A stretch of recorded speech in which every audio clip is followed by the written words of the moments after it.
Sports. We are Baltimore. We are St. Louis.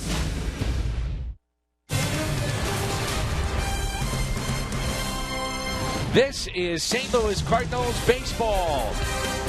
It's the St. Louis Cardinals and the Arizona Diamondbacks first of four tonight. Rick Horton, we see that Steven Piscotty back in the lineup. A triple and 2 home runs in the final game against the Padres, leading the Cardinals to a 10-run, 11-hit attack. We're in the Valley of the Sun. Phoenix, Arizona. Baseball is coming up.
The Diamondbacks in play center field. Baseball is coming up.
Louis Cardinals baseball is next.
Midwest is brought to you by Budweiser. Make a plan to make it home. Save big money at Menards on all your home improvement needs. And visit your local Mid-America Chevy dealers for great prices on our all-new 2015 vehicles today. Roof is closed. A very hot day here in Arizona. Dan, Rick, and Pat with you from Chase Field in Phoenix, Arizona. It'll be Matt Carpenter to lead it off for his last 20, then Tommy Pham and Johnny Peralta, Jason Hayward, Yadier Molina, Stephen Piscotty, Reynolds, Garcia, and Lynn. The starting nine for St. Louis. And the first pitch is taken for a ball. On the bench tonight, two lefties, Wong and Moss, and Borges, Cosma, and Cruz from the right side. Jhoulys Chacin is the pitcher for Arizona. We were expecting to see Robbie Ray up until about 3 o'clock this afternoon. They brought Chacin up from AAA. He'd been in AAA all summer long, 6-6 with an ERA of 3. A former opening day starter for the Rockies. Matt Carpenter is batting .260. 18 home runs, 64 driven in. Off to a tough start in this road trip, 0 for 11 and 0 for his past 20. And the 1-2.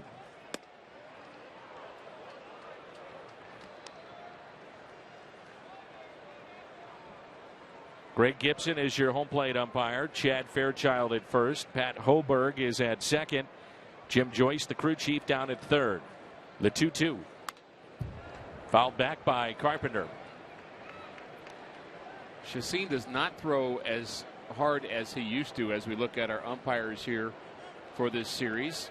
There's the crew chief, Jim Joyce at third. Gibson, Fairchild, and Hoberg are the other umpires. But Chacin used to throw 92, two kinds of breaking balls, slider, curveball, and a changeup. Doesn't throw as hard, but has a little more sink and downward movement. Can touch 90 as he did there. How about these Arizona Diamondbacks? 18-10 in their last 28. They've won 4 in a row. First time they've been a game over 500 since April 22nd. And a high fly ball lifted into left center field. There's the red-hot A.J. Pollock.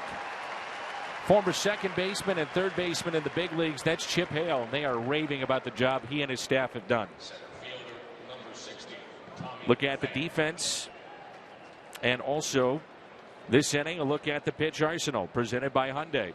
There's the 5 pitches for Chacin. He will throw the changeup often. And as a starter with the Rockies, we saw it a lot. It was a tough pitch to hit. And he doesn't strike out a lot of guys, doesn't walk a lot of guys. Not really an overpowering right-hander.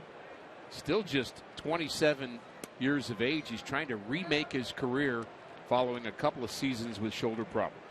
2 balls, no strikes on Tommy Pham. Pham was 6 for 15 over the weekend against the Padres.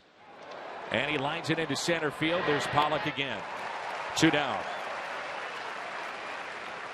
Dobbs Tire and Auto Center's defense with Peralta in left, Pollock in center, and Ciarte is in right. Lamb, Owings, Hill, Goldschmidt, MVP candidate at first, and Wellington Castillo, the former Cub, behind the plate. This is a Diamondbacks team that does a lot of things well, including defend. They run the bases better than anybody in baseball. They also defend well, and they hit well. Pitching is really their issue. 2 outs, nobody on for Johnny Peralta. Peralta hitting .285, 16 home runs, 56 RBIs. Arizona starting play tonight, just 5 back of the Dodgers, who have lost 5 straight. Arizona wins 4 straight, and all of a sudden they've made up a lot of ground.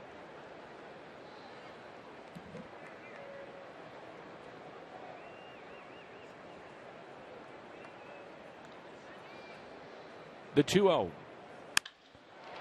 There's a base hit off the bat of Peralta. And there's David Peralta, no relation, getting it back in.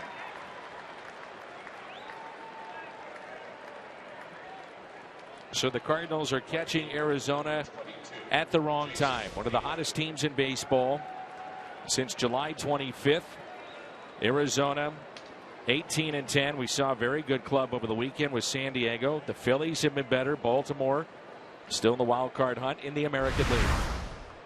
The last team they beat up on was the Cincinnati Reds. They took 4 straight in a series in Cincinnati. The Reds have now lost 9 straight. The Cubs win again today. Walk-off homer for Chris Bryant. 2-1 the final. It was a makeup date against Cleveland. So Chicago, as we speak, 6 games back of St. Louis, and they'll head out on the road beginning tomorrow.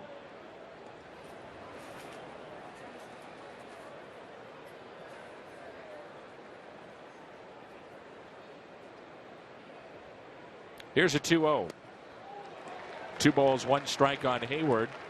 And we saw in the series in St. Louis, the Cardinals had a sweep against the Diamondbacks. All those games were tight, but boy, they shifted as much as anybody we've seen this year.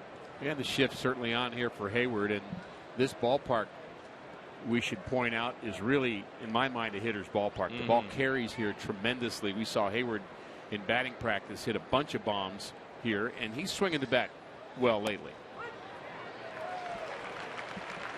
2 balls, 2 strikes. He was a homer away from the cycle yesterday. Gets the call up in the zone here, and I think it's tied to the shift question, how the ball carries. You almost want to entice a guy to go the other way, especially if he's a guy with some pop. In the air, deep right field. Ciarte is back, and Hayward just missed it. He skies it into deep right field. Just missed it.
At Chase Field, Chip Hale's lineup with Inciarte and Pollock and Goldschmidt here in the first.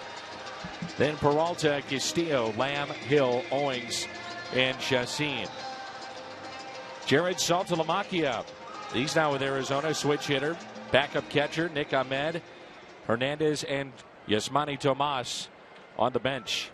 Lance Lynn gets start number 24 here tonight. There's no official number of years, Dan, when you become a veteran in this game, but how can you not consider Lance Lynn a veteran in his 5th season as a Cardinal? He's been durable. He pitches a lot of innings and was a lot better his last time out. 2 outings ago, he got roughed up and made a nice kind of bounce back in his last outing despite picking up the loss against the Giants.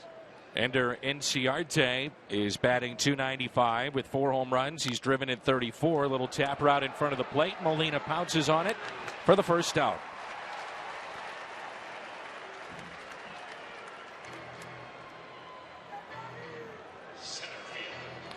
One out, and it brings in A.J. Pollock. That's a new level of hustling off the field, isn't it? It's a race with Goldschmidt and Hill, and they do that time and again when you watch the Arizona Diamondbacks day in and day out. Arizona leads the National League in runs scored. A big reason why is A.J. Pollock. They're averaging 4.6 runs a game after finishing last season 11th in the National League in scoring. There's a look at the Hyundai pitch arsenal. He had the first 2 pitches. They're both fastballs. That's 84% of the time, and that's what you're going to get from Lance Lynn. And when he's right, he's got a good curveball as well. There's the sinker. 2 kinds of fastballs. One that goes down, one that rides up. I'm sure there's many that don't follow the Diamondbacks saying, well, how are they doing this? What are they doing differently now? And one of the unsung heroes, if you will, of this team, and a guy that doesn't get a lot of attention, is at the plate, and that's A.J. Pollock. He's hit .449 in his last 16 games. He's had a tremendous season. And a fly ball lifted into deep right center. There's Hayward on the track and with just enough room to put it away. The ball, you're right, Rick, it is carrying. Piscotty in left, Pham in center, Hayward is in right. Carpenter, Peralta, Garcia, and Reynolds along the infield. Yadier Molina behind the plate. Dobbs tired out of center's defense. Well, you and I talked a couple weeks ago about Pollock being on the all underrated team. You and I just kind of throwing some names out there, but in some ways, Paul Goldschmidt is underrated too. And of course, people know who he is, but he is one of the premier players in the game, and I don't know that he would make people's short list the way he should. Tony La Russa, who runs this organization now on the baseball side, said the greatest compliment I can give to Paul Goldschmidt is that I compare him to Albert Pujols. He said he's that type of player. He's that talented. And he also said that's a compliment to Albert Pujols as well. Right. Goldschmidt is a 20-20 man. Wanted to work on stolen bases this year, so he's gone out and stolen 20 this season to go along with 24 home runs and 93 RBIs.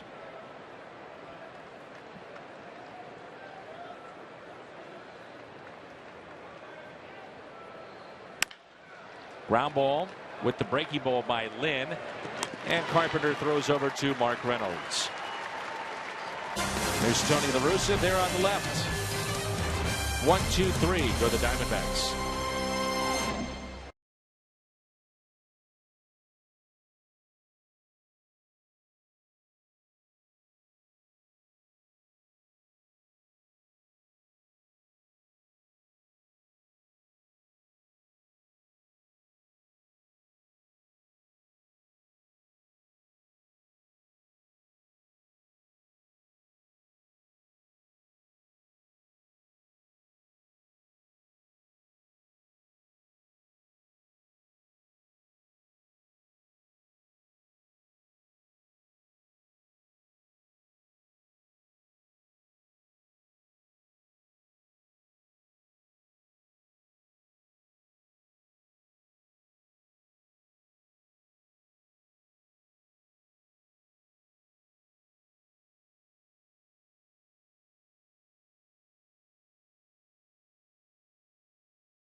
Dodgers. As we turn to Rick Horton's Toyota keys to the game. You talked about this Diamondback team being much improved, especially offensively. To beat them, you have to control the running game. Molina certainly will be his job to do that, and also control Pollock and Goldschmidt. They're the big run producers. This Diamondback team leads the National League in runs scored. And a ground ball too short, taken there by Chris Owings. One away.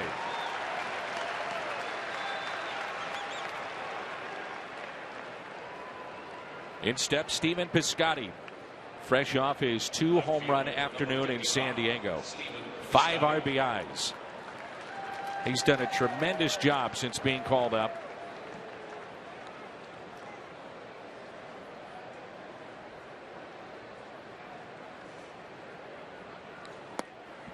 And that pitch is taken low. And home run number 2 is off of Craig Kimbrell.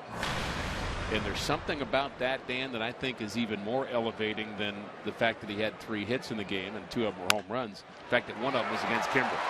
Extra bases here. On his way to second base, Piscotty. As Peralta digs it out of the corner in left field. He now has 5 more hits than any other Cardinal in the month of August. So it's not just a rookie and the numbers he's putting up as a young player, but what he's done in general here in the month of August. 5 more hits than any other Cardinal. St. Louis's second hit tonight, and it brings in Mark Reynolds. And the last 5 hits he's had have all been for extra bases too, including a double here just inside the bag. I also like the way he runs the bases.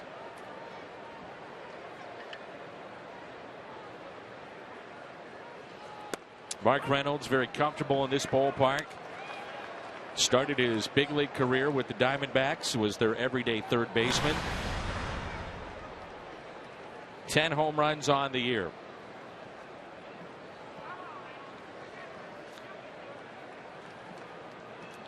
Here's the 0-1 pitch to Reynolds.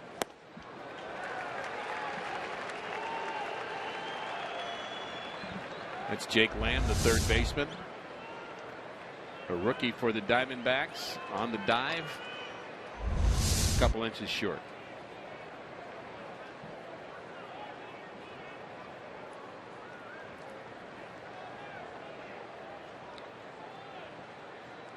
And the 0-2. Strikeout of Reynolds. First strikeout for Chacin tonight. Well, Chacin has 2 breaking balls. One's sharper than the other, and the other one's bigger than the slider. And that's the slider there. The curveball is about 3 miles an hour slower, but it's not your classic curveball. It's really just more of an open slider. It'll change speeds a bit with that pitch. It's going to be tough when he's on. Greg Garcia was 0 for 4 yesterday, but stunned the baseball. And that's the game, isn't it? Sometimes you get those bloops and blasts that you'd love to talk about. And other times you hit the ball so sharply and you have nothing to show for it. It's frustrating. You go home at the end of the day and you think, hey, did you have a good day, honey? Well, yes and no. Right. Hit the ball well, saw the ball well. 0 for 4. Here's a 1-0. 1 ball, 1 strike with Lance Lynn on deck. Cardinals do not score much for Lance Lynn.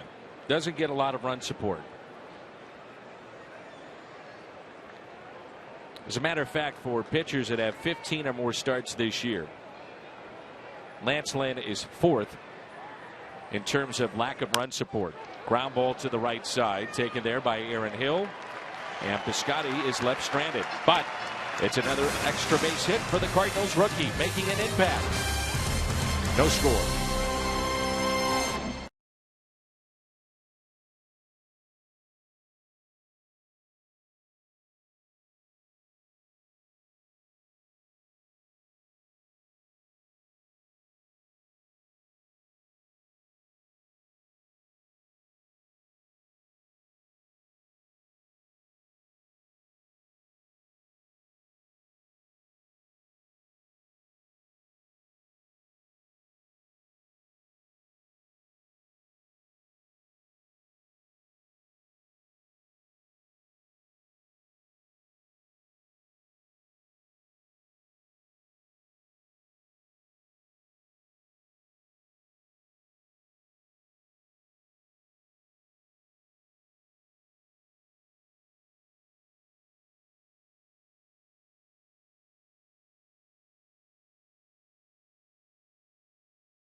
the Cardinals right fielder. Let's check in with Pat Paris. Dan, yesterday, of course, Jason Hayward was a home run shy of the cycle when he stepped to the plate in the 9th inning yesterday afternoon in San Diego, and he was excited to face his former Braves teammate Craig Kimbrell.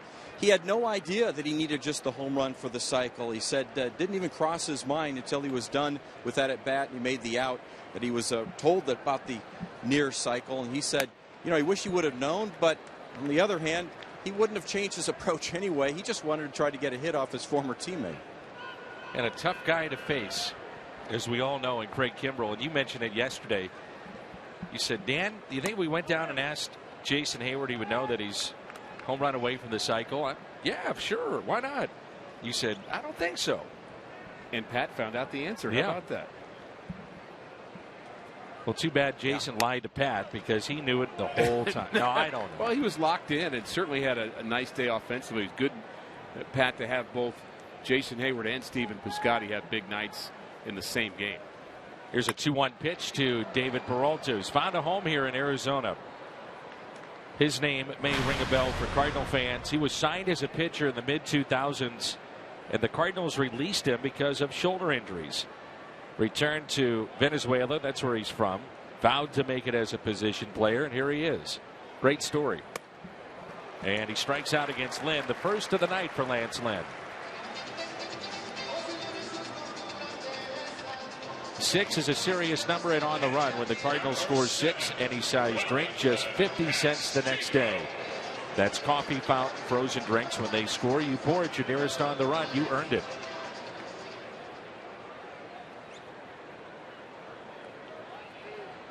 I've told this story before, but I remember Luis Roman playing with him. He was an outfielder, got released, went home, came back as a pitcher. But the great thing about him, and he was a Cardinal both times, he was a 21-year-old outfielder, got released, went home, came back as a 20-year-old pitcher somehow. I don't know how that happened. That happens. Not nearly as frequent, though. Not you see anymore. that because of 9/11. Yes, exactly right. Did not go. 1 ball, 1 strike on Wellington Castillo, the former Cubs catcher.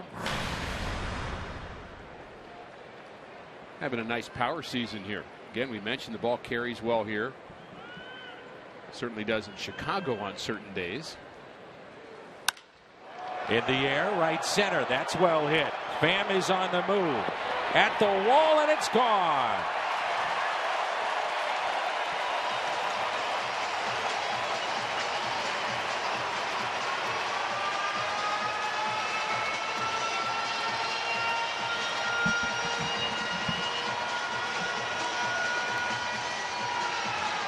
As if to prove the point that the ball carries here, Castillo almost inside outs that ball a little bit and hits it out in right center field. It's 413 feet to the deepest part of the ballpark here, and it was a bit to the right of that sign, but still a 400-foot blast. Home run number 17 for Wellington Castillo, his 41st RBI, and it brings in Jake Lamb. Arizona is 16-1 in their last 17 games when they homer. Keep that in mind.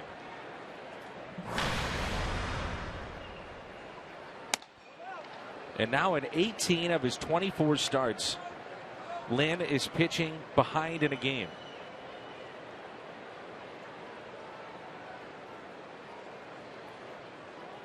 So he's given up that first run in 18 of 24 starts. And a hot shot to Carpenter. He couldn't handle it. Well, you know, Lance knows both sides of that coin because a couple of years ago he had the best run support in all of baseball. But he gets behind on this pitch to Castillo. Location, middle in. Again, a little bit, I wouldn't say in on his hands, but I wasn't sure he'd gotten the best part of the bat on that ball. But look how well it carries. That's 400 feet the other way. And it brings in Aaron Hill, who's hitting .230. Remember, this is a lineup that when we last saw them featured Mark Trumbo has tremendous power. He was traded away. Diamondbacks rebuilding here, but now 5 games out, a little over a month to play. They're thinking, can we sneak in there? Maybe they can. I think what you have to look at, too, with Arizona, in their last 30 games, if you break it down even further, 19-11, Rick, and 20 of the 30 were on the road. And those road trips, Dan, totaled 10,000 miles. Yes. The first trip was to Seattle first from Arizona. They went to Seattle, then Houston, then Washington, D.C., then back home. That was 6,200 miles. Then they went from Atlanta to Pittsburgh to Washington again, and that was over 4,300 miles. So 10,000 miles of travel in the last month for this team, but they are not showing any signs of being weary.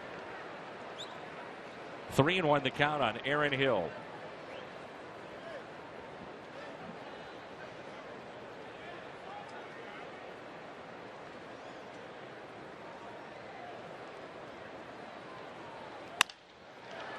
Peralta backhands, and they'll get the lead man. Garcia to first and throws it away.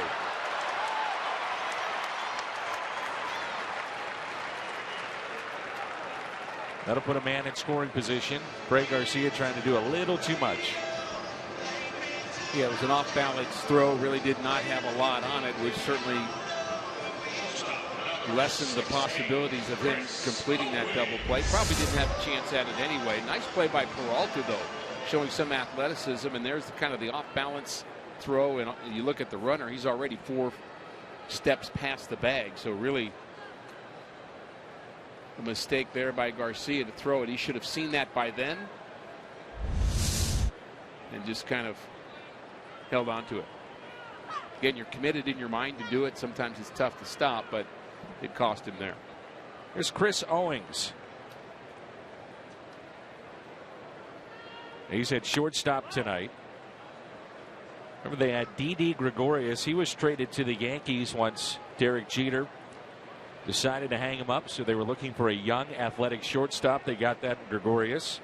Owings and Nick Ahmed have had a chance to play at short this year. And a foul ball. It's the first error by Greg Garcia this season.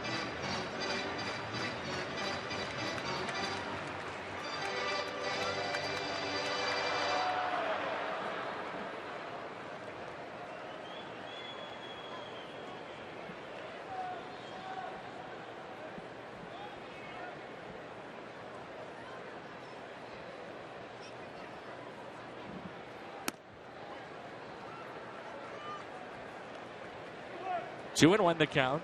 Chacin is on deck, the pitcher.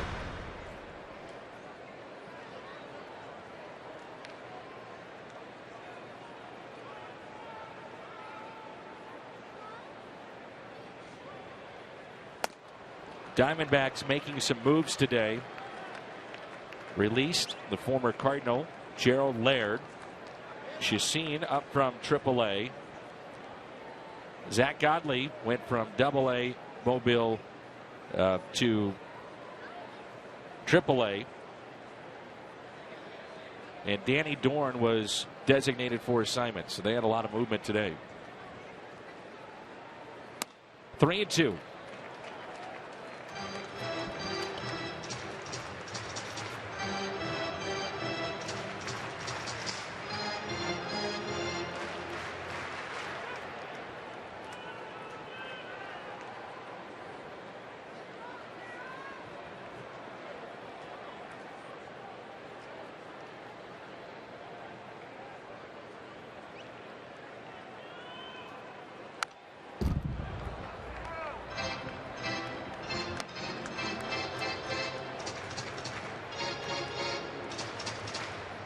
Well, your point with first base open and the pitcher up next, and it is just a 1-0 lead. It is early. You'd love to have Chacin lead off next inning.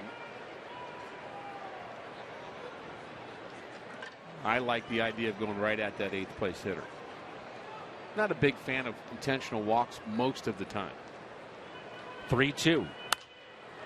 You notice around the league, Dan, we're seeing less and less of them. And I'm wondering if there's some kind of sabermetric study that may be influencing managers not to do it. The numbers down now. Paul Goldschmidt leads the National League with 24 intentional walks, but nobody really close to him. I always had the feeling more base runners, more problems. 3-2 pitch, and he struck him out. Second strikeout in the game, 2 in the inning for Lance Lynn, and he gives up a home run. Wellington Castillo, number 17, solo shot, 1-0 D-backs.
That's in-game highlights, live look-ins, replay reviews, radio broadcast, and more. MLB.com at bat for your smartphone or tablet.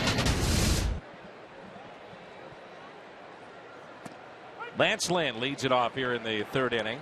Going back to what you're talking about before in terms of whether or not you walk the 8th place hitter, this becomes potentially a much easier inning for Chacin, and Lynn could enjoy that as well coming up in the bottom half. Well, there's the easy part, getting the pitcher out. Not 100% of the time, but certainly the odds are in your favor. And I was told a long time ago, actually by a high school coach, that when you get the leadoff batter in an inning, it feels like a half an inning. Now that coach was not a math teacher, so I get the math is wrong, but it does feel that way. It just kind of changes what the other team may do offensively in terms of running and hit and run and all that if you get that leadoff batter out. Here's Carpenter. Strike one. He fly to center to start the night. Diamondbacks 30-29 at home and 500 on the road.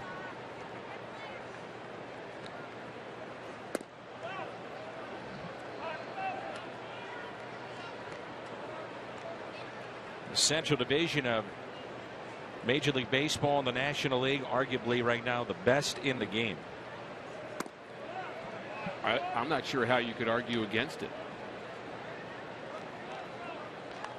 Depends, I guess, on how you define best, but you've got 3 of the top 4 teams in all of baseball in one division.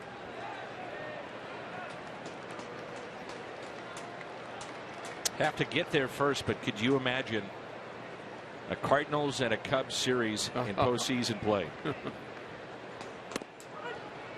Strike to Carpenter. Well, if you're looking for drama, here's what you want. You want the Cardinals and Cubs in a 7-game series.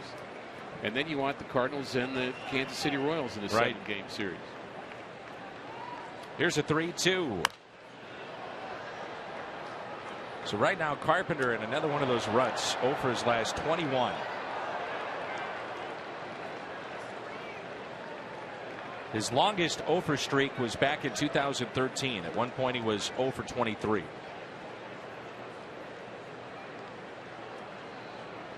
Three-two pitch. And a drive. Deep center field. Pollock is back. He'll look up, and it's gone. This game is tied, and a long home run off the bat of Matt Carpenter. That's how you snap the over. Home run number 19.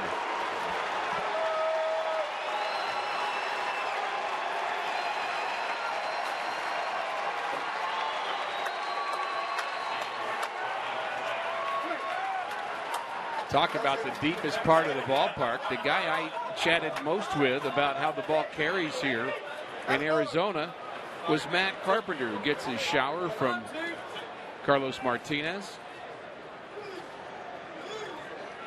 He has a way of driving a baseball, Dan, where it just gets a lot of lift and a lot of distance for a guy that you wouldn't think of as necessarily strong. But clearly he is, and has the bat speed to leave in the deepest part of the park. Boy, that's the key. When you think about bat speed, his is tremendous. I think sometimes we overlook that. As Pham hits a fly ball into left, and Peralta is there.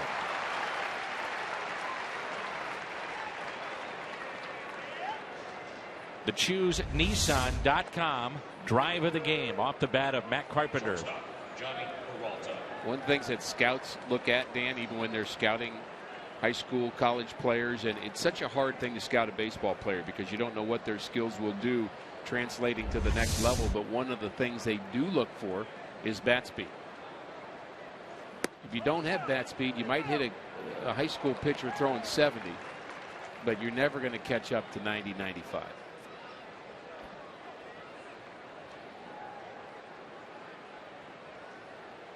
Oh, 0-1 the count on Johnny Peralta. Single to left, the first hit of the night. You know, Carpenter gets the cup of water thrown in his face. Stephen Piscotty is so businesslike. After his home runs, there's just a, at the end, there's Martinez. You don't throw it in his face. You hand it to him very gently. Then he took his helmet off. Yeah, very businesslike. Yes. Well, he's just there to serve any way he can. And exactly. Obviously, you have to know that your customers are different. You have to. You got to be able to adapt. So Carpenter, he's ready for it right in the face. Piscotty, it's here you go.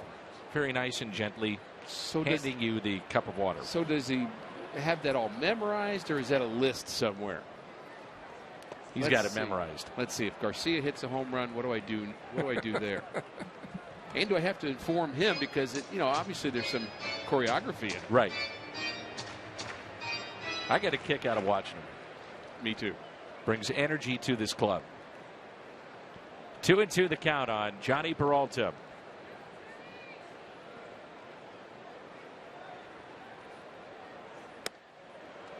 Little bit low. Full count with 2 outs and nobody on.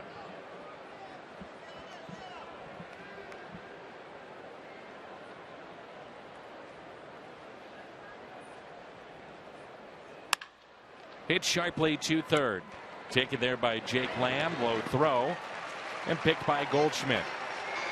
There's cameras out there inside the wall in center. Watch out. 1-1.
The hashtag MWDataStrongFan. And you just might see yourself in an upcoming broadcast. It's brought to you by T-Mobile. Matt Carpenter with a home run, number 19. And he's driven in 65 this year to tie it up at 1. Here's Chacin, who looks at a ball low. We're underway here in the bottom of the 3rd.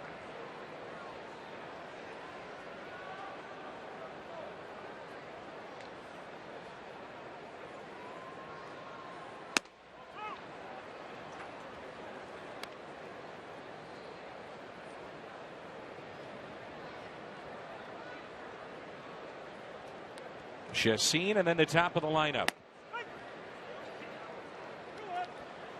2 balls and 1 strike.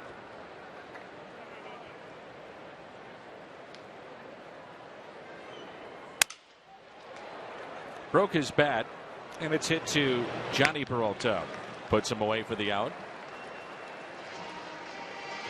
So this is a very good offensive team, especially the last month or so, as they are starting to pile up the wins. Major League ranks what they've been able to do, and not mention in that graphic one of the most important stats that you can have, and that's runs per game. They are number 1 in the National League. And number 2 in the National League. They're 6th overall in on-base percentage, 6th in MLB, but number 2 in the National League behind the San Francisco Giants. So as far as National League offenses, this is a well put together offense because they can hit home runs, Dan. They can also manufacture runs with a stolen base. Peralta can't get there on a base hit into center field. Inciarte is 1 for 2. He has 13 steals this year. Dave McKay, by the way, former Cardinal coach, longtime Cardinal coach, is getting a lot of the credit here in Phoenix for helping this team steal bases more. They're really kind of taking to his suggestions and his coaching, and they are just loving to run, including Inciarte, who has 13 stolen bases. Here's A.J. Pollock, and it's not just the steals, which shows up obviously when you look at the stat sheet, but they say going from 1st to 3rd or even trying to score from 1st has improved dramatically. And there is a metric to cover base running in total, including stolen bases and taking the extra base. And the Diamondbacks, as I mentioned earlier, they're number 1 in that particular metric. Hit and run was on, and it's fouled back. It's all about just putting pressure on a defense, the opposing team, and you feel that right here, especially at the top of the lineup with this combination, and then when you have Goldschmidt come up too. When teams run, it affects the pitcher because you actually think twice about pitch selection. You may rush to the plate, and there are times where you will make mistakes because of the pressure of the running game. 1 ball, 2 strikes. And you're talking about even defensive pressure beyond the pitcher. Infielders that are going to have to get to the ball quicker, and they're going to have to be more alert. And it's a hit and run, so do I vacate my spot here? I don't want to be late covering the bag if he swings and misses, but I also don't want to leave my territory. It just creates more pressure and more decisions for the defense. The 1-2. Misses on the inside corner. You could see the reaction of Lynn. He wanted that call. Evens it up at 2-2.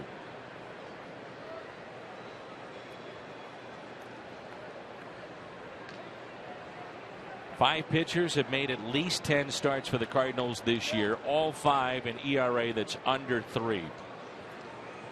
Last time that happened, 1981. The Astros. That was a strike-shortened season. So the Cardinals pitching literally has been historic this year. Night after night.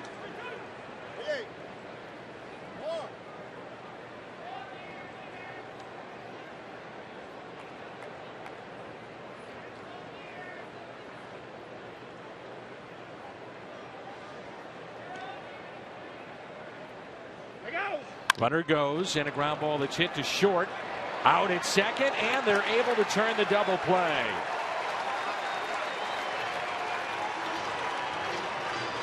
Will this be reviewed? It might be. The grounds crew is out working on the field. Inciarte thought he was in there safely. To the naked eye, it looked like he was out, and the replay confirms that. So a double play, the first turn by the Cardinals this evening, and a very nice turn by Greg Garcia at second base.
Top of 4 rolls in. Here's Jason Hayward in a 1-1 game. Diamondbacks shifting for Hayward. Fly to right his first time up. Outfield straight away and deep.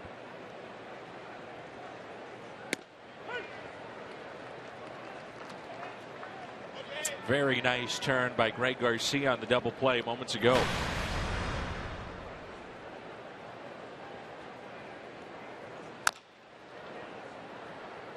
Even happening, Dan, on a hit and run. So the Cardinals were, I guess, fortunate in some ways that first that Garcia did such a good job with it, but also that the ball was hit hard enough right at Peralta. And that's the third base coach, Andy Green, for the Diamondbacks. And he made some comments in the paper today about that particular play as Hayward is called out. And what Green came out in the paper talking about how second basemen are very vulnerable and why he likes the neighborhood play, and he doesn't really want to see that reviewed. And we looked at the high home view of it there, but you look at it more closely and look how vulnerable Garcia is to that slide. There's nothing wrong with that slide, but Green believes that some infielders are going to start getting hurt the more you start to scrutinize whether or not somebody's on the bag or not. And at this point, the neighborhood play is not reviewable, but his point is there's a lot of people talking about adding that, and he would not like to see that happen. He thinks that would create some potential injuries for middle infielders because they have to stay on the bag longer. Yadier Molina grounded out to short first time up. 1 ball, 1 strike, 1 out, nobody on. I agree with that, but I think there needs to be, you can't have it one extreme or the other. There's got to be middle ground with that neighborhood play. I mean, neighborhood, but not, 2 feet off the bag. Area code. Right. Nice play to his left, Chris Owings, and he gets Yadier Molina. Cardinals and Papa John's teaming up to bring fans a pennant race deal that can't be beat. For a limited time, fans can purchase select stats and seats for just $7 to the National Series. That's August 31st through September 2nd. For details, visit cardinals.com/Papa John's. Dan, would you be happier if we called it the cul-de-sac play? Absolutely. Yeah. Something in between.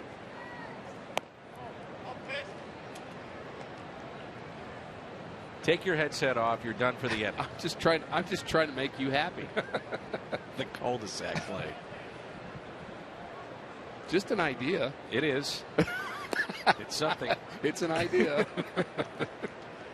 I can understand that, though, and we've seen it a lot where the middle infielders are left and they are exposed. And that was the idea. Neighborhood play was to get your second baseman a chance to get out of there a little bit, too. Right. It's really the whole purpose of it. 2-1 the count on Stephen Piscotty. Doubled inside the third base line his first time up.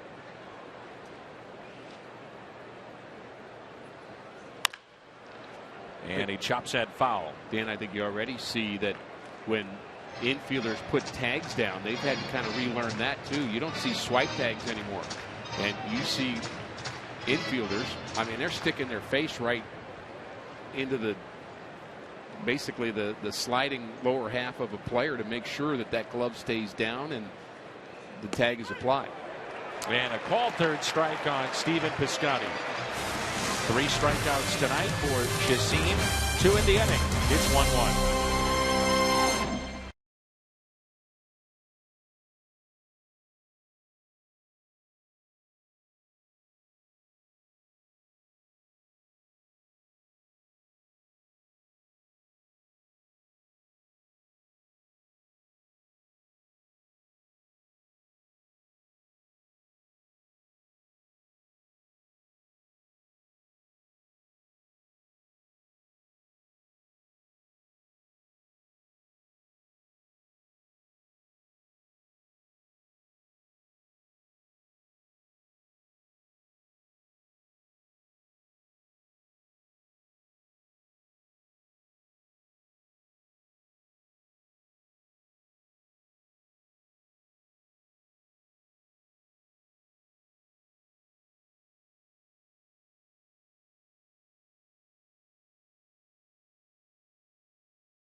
Third place hitter in the lineup than David Peralta and Wellington Castillo. Late start tomorrow night from Arizona, so before the game, tune in for Cardinals Legends. At 7, we'll have walk-offs and comebacks. Then at 7:30, race to the finish as Goldschmidt skies one into left field. Hey, you don't want to miss that. That'll feature some of the best moments down the stretch of recent years. Cardinals Legends starting tomorrow night at 7 on Fox Sports Midwest. Always nice to have Goldschmidt leading off an inning. Nobody on base. Swinging at the first pitch there. Got jammed a bit. His power is so good, he doesn't have to square it up to leave the ballpark. Dan, speaking of legends, I hear the Legends camp in January has sold out. Both Camp 1 and Camp 2 have sold out in January, and that is just terrific news. We've got some new Cardinal players that will be attending this year, and it's always a blast. You'll be hearing a lot, too, about the 2006 World Championship team, the 10-year anniversary of that team, so they'll focus on that. Some of those guys will be there. There's a base hit into right. Fantasy camp at Cardinals.com if you want to get on a waiting list for future camps. A base hit for David Peralta, and it brings in Wellington Castillo. A solo home run that was into right center. His 17th this year to give the D-backs a 1-0 lead. Cardinals came back with a solo home run off the bat of Matt Carpenter.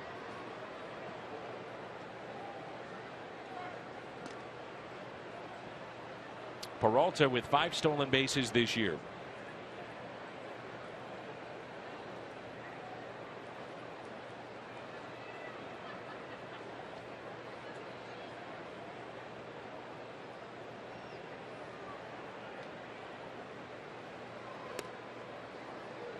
One thing about Lance Lynn, you don't really pay all that much attention to the pitch count. He's averaging just around 18 pitches per inning. That's the highest among any major league starter.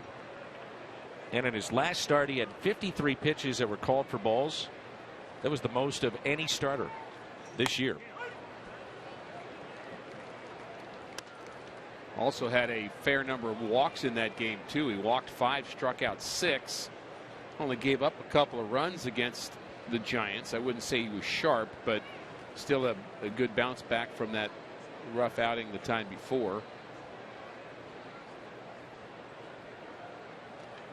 He's come to expect a good start from Lance Lynn. Here's a 1-1. Broken bat and a base hit into left center field. Peralta rounding second, on his way to third. There's the aggressiveness of Arizona that we were talking about earlier. And the key to this play is that the runner understands Peralta. Number one, you get the jump and then you go. He's jammed into left field. But Peralta is very aware as he's rounding second base, and this is where the aggressiveness comes in. Piscotty is not going to throw the ball to third. He's not. Because you throw the ball to third and you don't get him, now you've got runners at second and third, and the double play is not in order. So the aggressiveness has some other inputs into it, which is what is the defense going to do, and how are they going to react? Here's Lamb, and he lines that foul. Picked up a base hit, a hard hit ball off the glove of Carpenter. Back in the second inning. Cardinals have turned a double play tonight. I believe I've seen that more this year just across the games that we've done, Dan. I mean, both teams, everybody collectively, where runners are hesitant to take the extra base when it does not call for the outfielder to even throw the ball there. Diamondbacks did it well there. 1 ball, 1 strike. Cardinals thinking the double play here with Lamb at the plate. They'll hold the runner at first, and Carpenter is back and not in at third. The 1-1. How about the Mets tonight? They went 16-7 over the Phillies. 8 home runs they hit. 14 extra base hits, most for them since 1999. David Wright returned and first at bat hit a home run.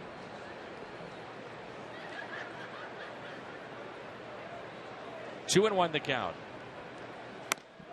3-1 the count. It's an exaggeration, but felt like the Mets had about 8 home runs the first half of the season. Not a very good offensive team. They have gotten better kind of on their own, but certainly have some new pieces. And they are a tough team right now. Their lead at 5.5 over Washington. 3-1 pitch, and the bases are loaded. First walk issued by Lynn. Don't miss the Cardinals Care 6K run on Sunday, September 13th. You'll be taken on a route through downtown St. Louis. Finish on the field at Busch Stadium. The run benefits area kids through Cardinals Care. Cardinals.com/6K to donate or to sign up and run.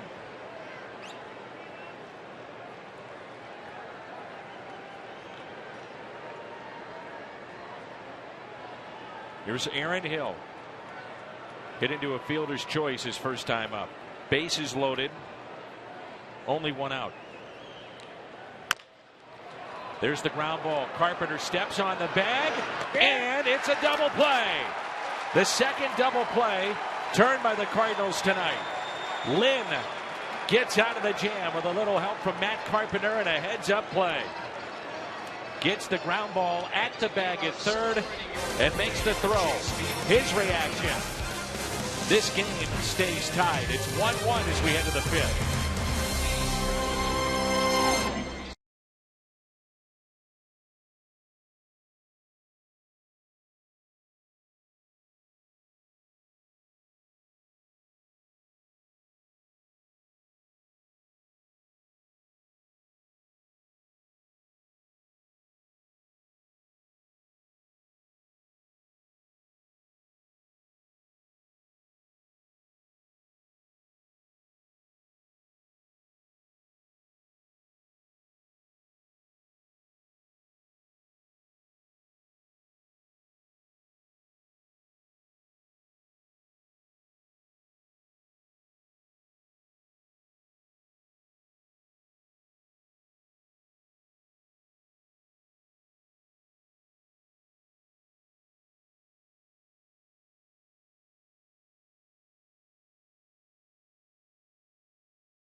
All right, good to hear from Jim Edmonds back in studio.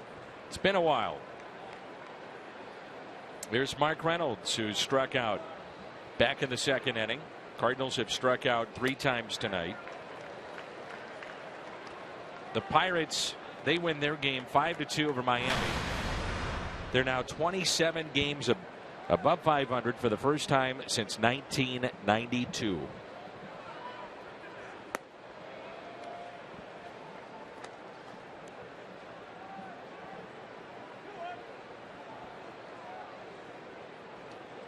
With the Mets win tonight, they're 68-56.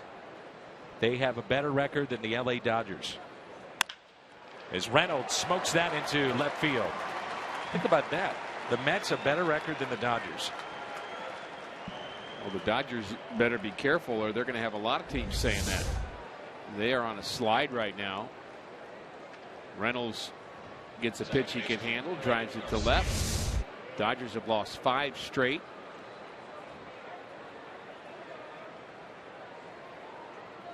And the Dodgers are 11 games under 500 on the road. That is too good a team to be 11 games under 500 on the road.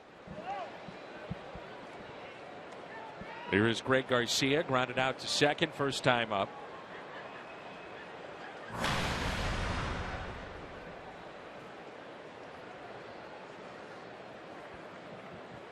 We have fans every night ask us about the injured Cardinals, and there's some good news with Matt Adams. As Garcia hits it sharply to Goldschmidt, and he throws it into left field. Just his 3rd error this year. Threw it wide And everybody is safe.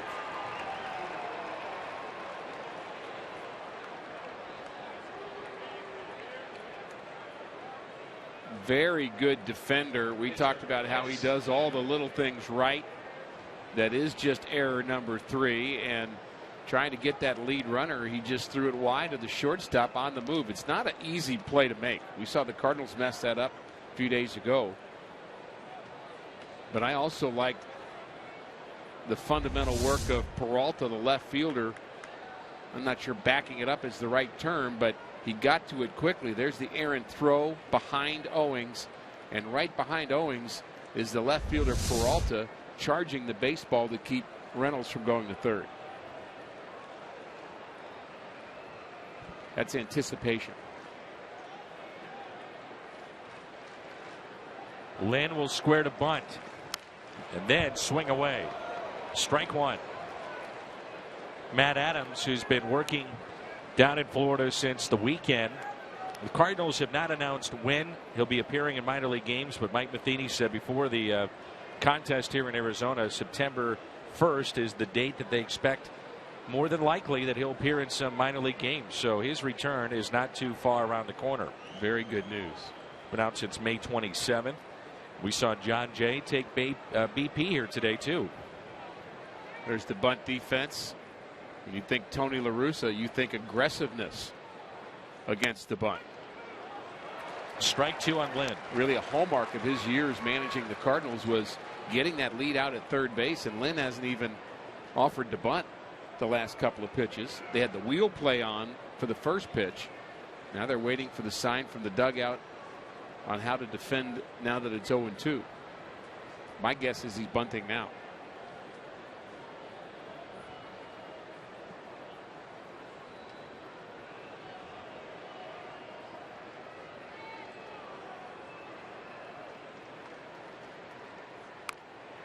And bunts it foul.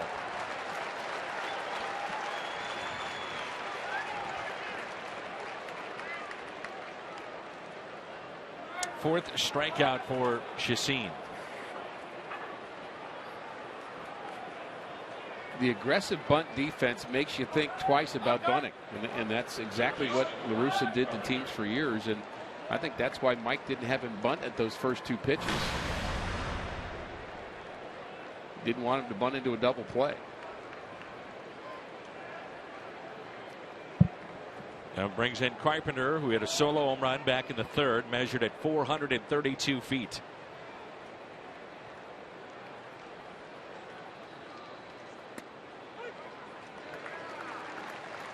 You see a hard hit ball or the home runs, you wonder about miles per hour off the bat. It was at 107 off the bat of Matt Carpenter, and you were talking earlier about hit speed and bat speed.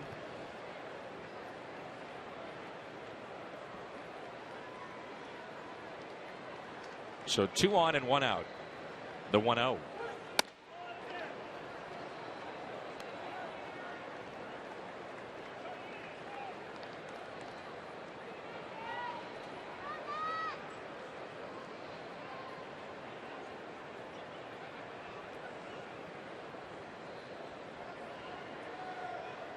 The count should be 1 ball, 1 strike, and now it is.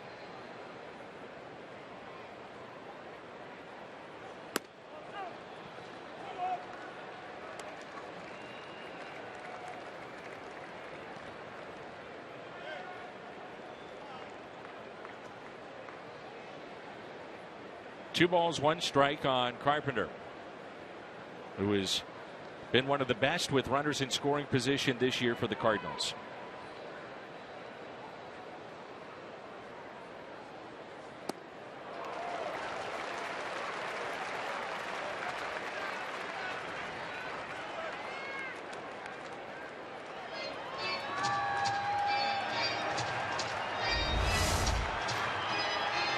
Off-speed pitch, looked like a changeup, may have been a slider that just had downward movement. Throws them both about the same miles per hour. You don't often get Matt Carpenter to chase at a pitch that far out of the zone. The 2-2 spoiled by Carpenter.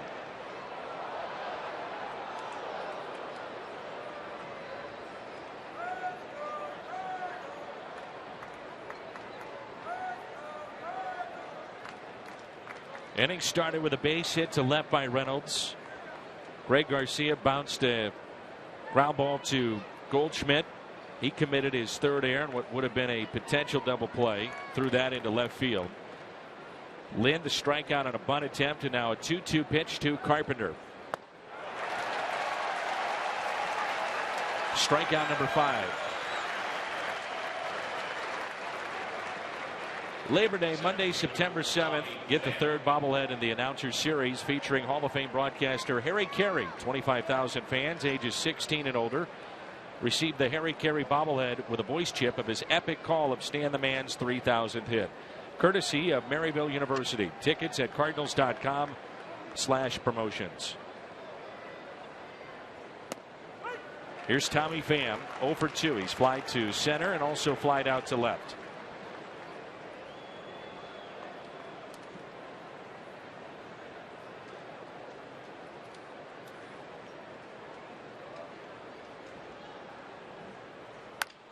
Pham, a little defensive swing and a fly ball into shallow right. Inciarte makes the catch. Cardinals strand 2. 1-1 midway through 5.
City the Cardinals go to, the media in that town will talk with Mike Matheny just like we do, and almost always they ask him the question, how is your ball club able to be in first place, so many wins, best record in baseball, with all the injuries that have mounted up throughout the season? And usually Mike gives the standard answer where he says, well, you know, sorry, we just play it one game at a time, and that's how we do it.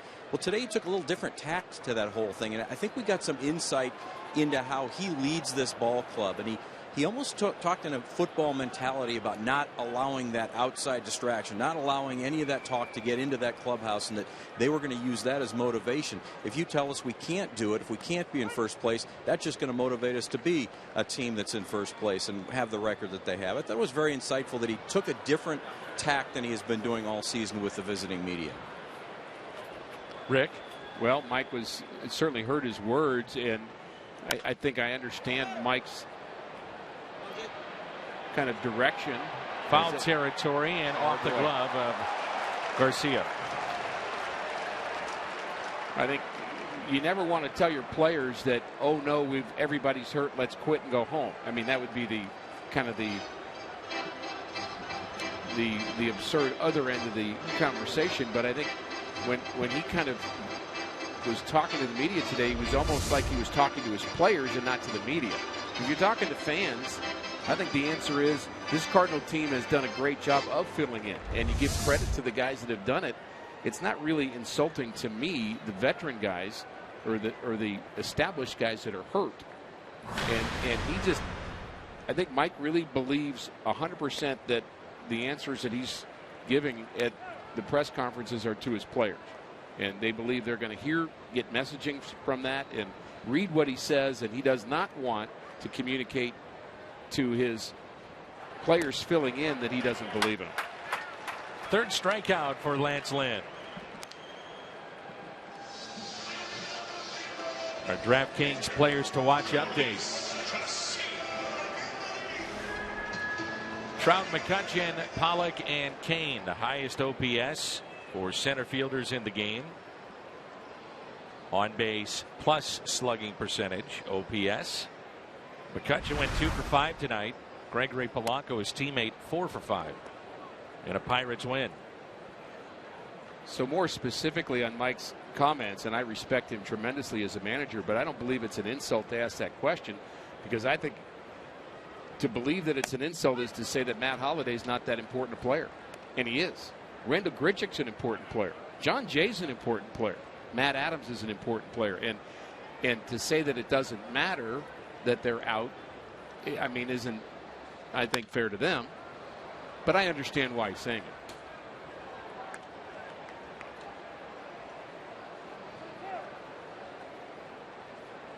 So good to see John Jay swinging a bat today.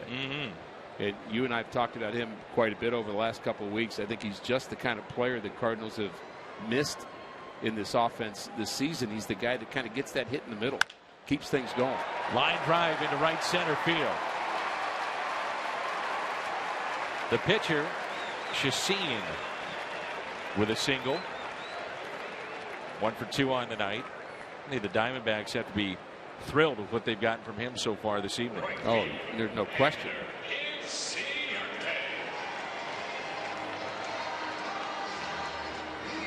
Inciarte is 1 for 2.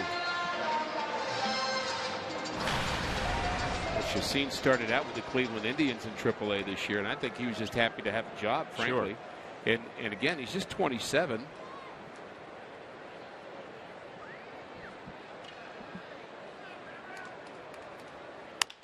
That slap foul. Watch out.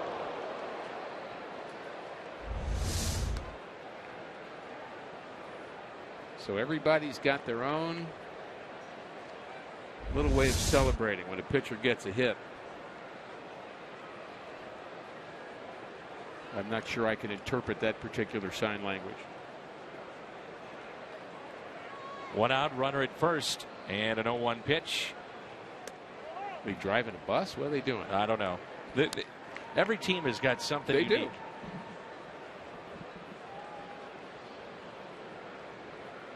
Then you have Max Scherzer, who gets the chocolate after games. They dump that on him. Yeah, that's a little much for me. Remember a few years ago, the Dodgers decided to swim in the pool after clinching the West here in Arizona. That was more than a little too much for me. As a fan of baseball and as a fan of how you respect your opponent, that was so far over the line. I mean, I had no stomach for that. I understand they're kids, they want to have fun, but do it in your own pool.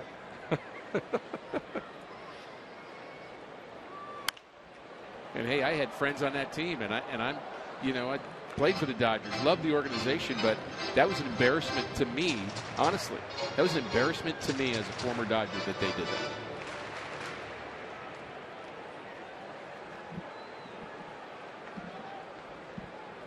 Cardinals wrapped up the Central Division last year, the final day of the season here in Arizona.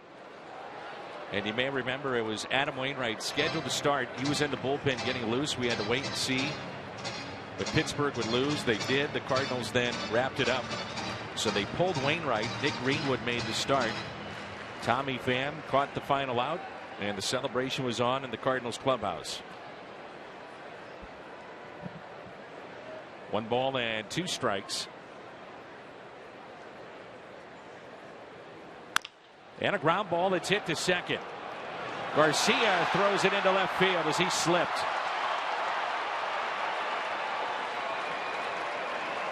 his second error tonight.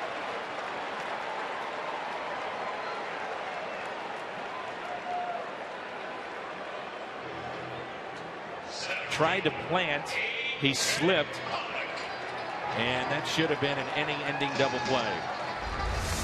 Definitely had speed in Enciarte, but no doubt you're going to get one at least, and you've got to make sure you get one.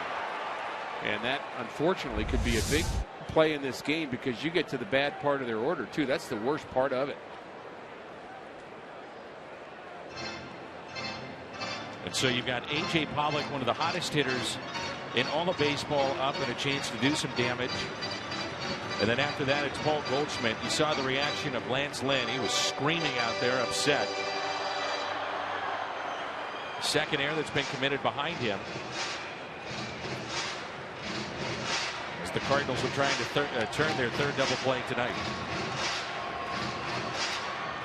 This is where, though, at times, especially a couple of months ago, he had back-to-back starts in the middle of games. One was a bases-loaded situation, nobody out. Then the next start, it was 2 on in second and third, 1 out, and got out of those jams. That's your job right here. Pick up your defense. They're going to make mistakes, and so are you. Pollock drops down a bunt. It's perfect. The base is loaded for Paul Goldschmidt. Uh-oh.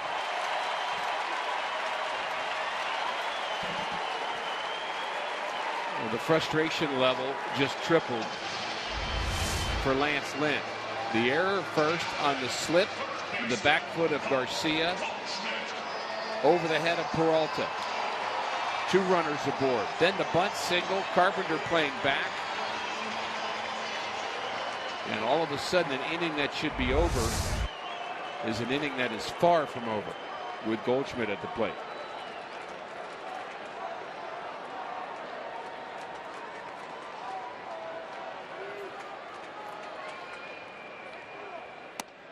It's a tough night for Greg Garcia. The 2 errors, and don't forget he also had the drop of the pop-up in foul territory. He owns 3 grand slams. Nowhere to put him. Tonight he is grounded out and also flied out to left. 1 ball, 1 strike. Goldschmidt, first ever position player from Texas State University, and what a player he is.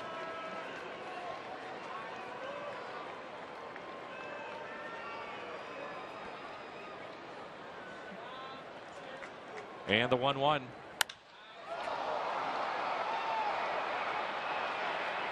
Out of play. 1-2. The more you hear about Paul Goldschmidt, the more you like him. Read today that he spent time a year ago finishing up his college degree, and he was taking online classes to finish up, and he was doing a lot of his work on the airplane, and just decided that, you know, I want to finish what I started. And you mentioned earlier he's learned how to run the bases better, just by sheer will. 2-2. Danny's not fast. He's not fast at all. And he has 20 stolen bases. Right. Because he's learned the art of stealing bases.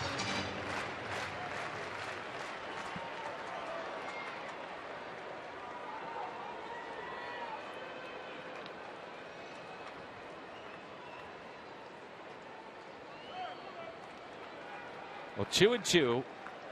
One of the biggest pitches of the night right here. Can Lynn do what Rick was just saying? Pick up his defense. Pick up Garcia. The 2-2. Good pitch in on his hands. 2000 draft, 2009 draft Diamonds. No doubt. A.J. Pollock, first round. Goldschmidt, 8th round.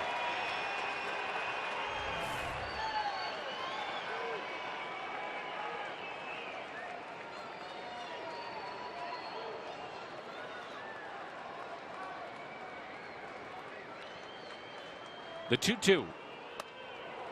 3-2. Lynn has walked a man. That was Jake Lamb back in the 4th.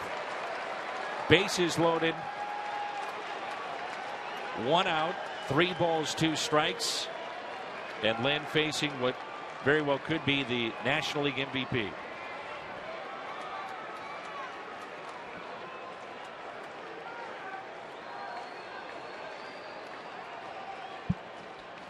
Here she comes.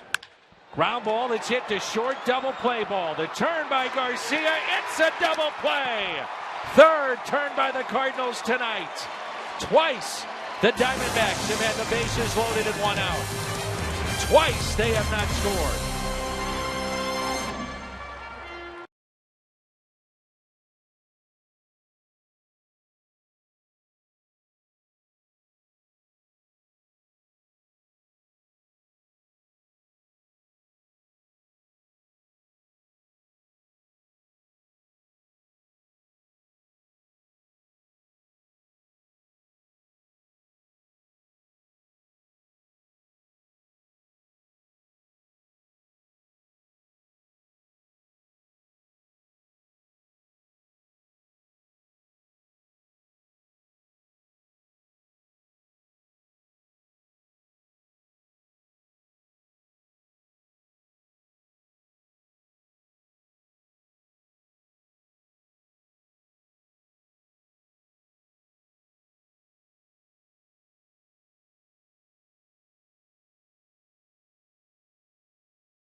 He helped turn the double play, and that's now 3 double plays in 5 innings the Cardinals have turned. None bigger than this one. This is a 3-2 pitch. Perfect pitch from Lynn down in the zone. Gets the ground ball to Peralta, and there's Garcia getting to be a part of that double play. And boy, he's got to breathe a lot easier after that particular play. There's a look at our BJC Healthcare difference maker involving Lance Lynn. Most starts with 6 or more innings pitched. And basically that's telling you he pitches well. Also, as we talked about, does not get much run support. And that's the case here tonight. 1-1 game in the top of the 6th. So the Cardinals have turned the 3 double plays to end the 3rd, the 4th, and the 5th. Arizona with the bases loaded, 1 out. Aaron Hill hit into a 5-3 double play. And moments ago, bases loaded, 1 out, 6-4-3. So the frustration level I talked about building with Lance Lynn now is building with the Arizona Diamondbacks because they're not capitalizing on those opportunities.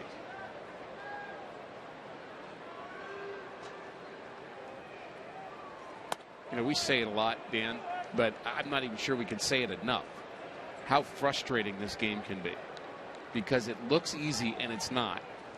And there's so much failure in it. There's so many mistakes. There's so many almosts. Hayward almost hits a home run early on. The Diamondbacks almost get a couple of runs in this game, and except for the double plays. Lynn's almost out of the inning, but then he has to react to it. So the margin of error. Tight. It's painfully frustrating at times. I get it. They're paid a lot of money. They're playing on TV. They're, I get it. And yes, it's a great job to have. I'm not saying that, but the performance of the job itself, you have to be able to manage your frustration or you can't play it. 3-2. Taken low. First walk issued by Chacin. Our What's on Tap is presented by Budweiser. All the games on this road trip, by the way, are on Fox Sports Midwest. It'll be Garcia and Corbin. We'll come your way tomorrow at 8. Remember, we have those specialty shows involving the Cardinals and comeback wins and championship teams tomorrow before the pregame show at 8. Garcia, 5 and 4. There's Jason Hayward. 0 for 2 tonight. Flied out to right and also struck out. Ground ball backhanded by Goldschmidt. Little hesitation, and Hayward is safe at first.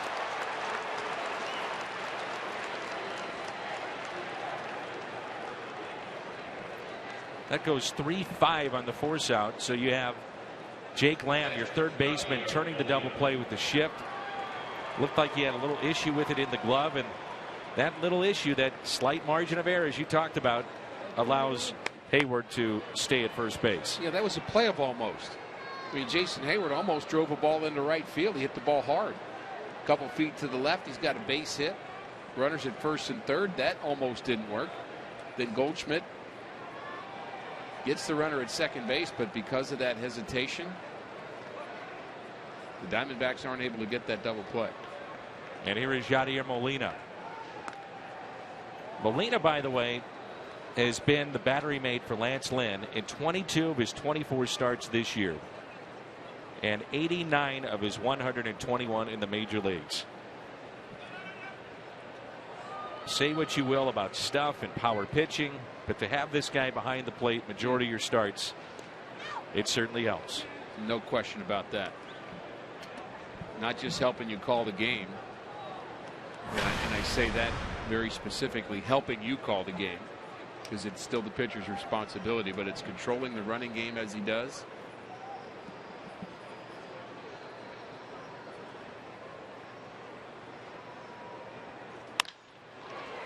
Off the glove of the shortstop Owings and into left field. Bobbled, and Hayward on his way to third, diving in head first and safe. The little margin of error, and there's an error on David Peralta, his first of the season.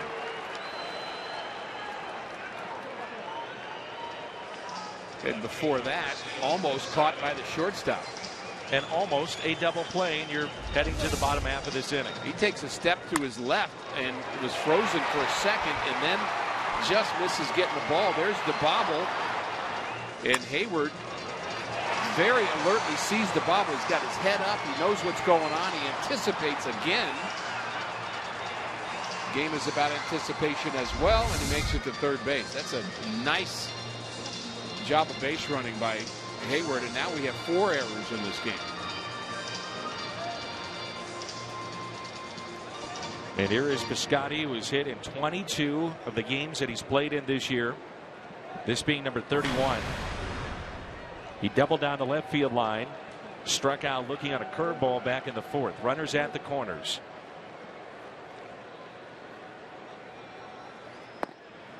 Greg Garcia,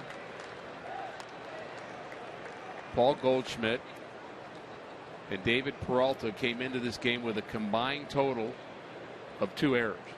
And between the 3 of them, they have 4 tonight. The 2 of the 3 that you just mentioned had not committed an error this year. Here's a 1-0. Have you seen a pattern at all with how pitchers are going at Stephen Piscotty? Well, you see him trying to get him out with breaking balls. I think they're certainly testing to see whether he'll chase off the outside corner. I think you're always going to check out a young player with that and just see how good his plate discipline is. And if he keeps kind of laying off that pitch and making him come over the plate, he's going to do some damage. And pitchers are sneaky that way. They want to see just how far you'll go off the plate. Now he pounds him inside. You have to use both parts. But I guess he really wants to get him out away more than in. And I thought in San Diego that's how they did it. Now it's not like we're, recreating the wheel here. It's pitching him in with fastballs, right, breaking balls away to see if he'll chase. Exactly right. Last pitch in. This pitch they set up outside, and Piscotty taps it foul. And just think, Dan, about what it takes for a hitter to hit a fastball in, a good fastball. You've got to get the bat moving quicker to get the bat more out in front of you to square up that pitch if it's inside. You can just drop the bat head on a fastball away. So the fastball in is harder to catch up to, and so you're kind of geared for that. But if you get out in front, the slider away, you're too far out in front, and you may wave at it. The 2-2. Piscotty pulls it foul. That's why you take that lead for our young fans that play the game. Runner at third, you are in foul territory. Yeah, you take the lead in foul territory, and you also pay attention. Get those happy feet down there, right? Yeah. I mean, it's one thing to take that lead, but you also have to be agile.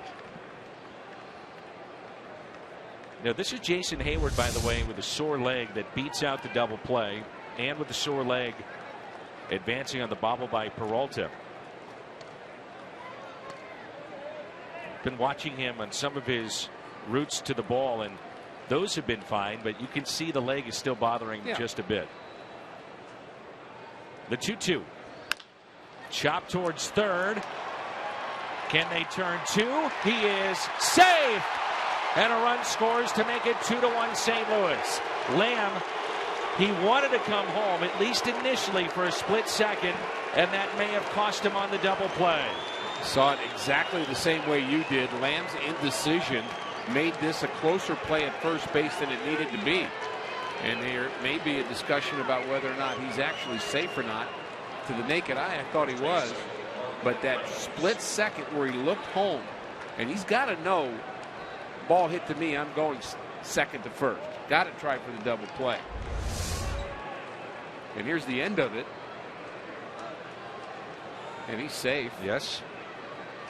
But the hesitation by Lamb, another almost, that leads to a Cardinal lead. So Stephen Piscotty makes it a 2-1 St. Louis lead as time is called by Castillo. That slight hesitation, that was the difference in maybe a half a foot for Stephen Piscotty to be safe. That's all he needed. Piscotty with 1 steal this year. And now it's Reynolds, who does have a hit. He's 1 for 2.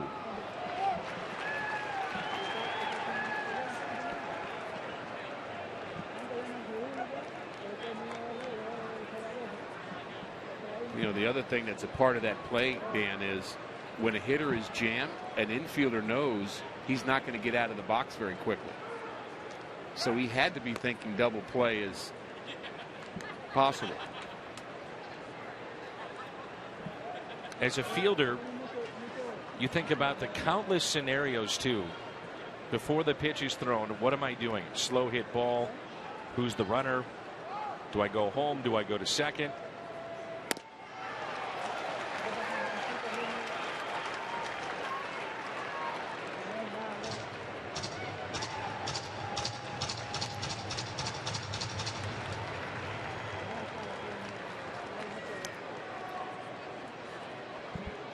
Double plays or lack thereof, one of the storylines in this game. Absolutely. 0-2 on Reynolds. Piscotty is running, and that pitch lifted in the air into right center field. A.J. Pollock is there. The Cardinals turn a key double play to end the 5th. Bases loaded, 1 out. Goldschmidt at the plate. 6-4-3, third double play they turn.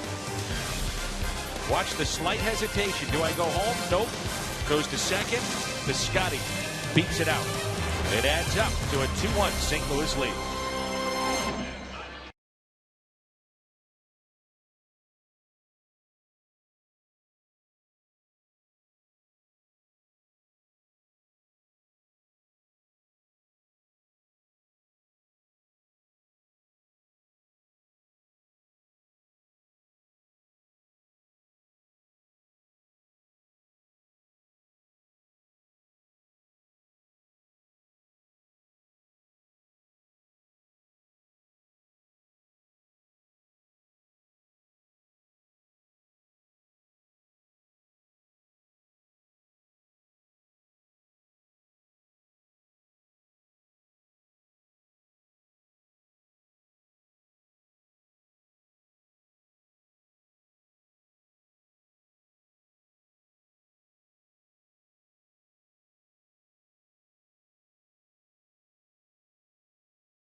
Replica 1967 World Championship ring, one-of-a-kind detachable base wearable ring. That's September 4th, Cardinals and Pirates. Big series coming up at Busch Stadium. Here's David Peralta, who is 1 for 2. Peralta, key error in that inning as well. Yeah, one of the other things we should bring up about that inning is it really should be, I think it's incorrectly being labeled as an earned run, but it's really an unearned run. Hayward shouldn't have been on third in the first place. Garcia almost made that great play. Peralta hits from the left side. That helps him get that extra step and beats it out.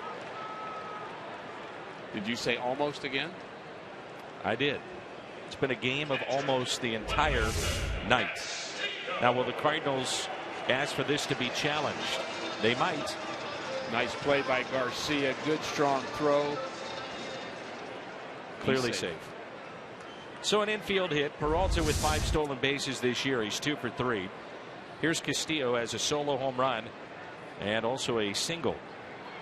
I love your comment earlier, Dan, about all the thought process that's going on in the mind of an infielder every single pitch right now. So think about Garcia.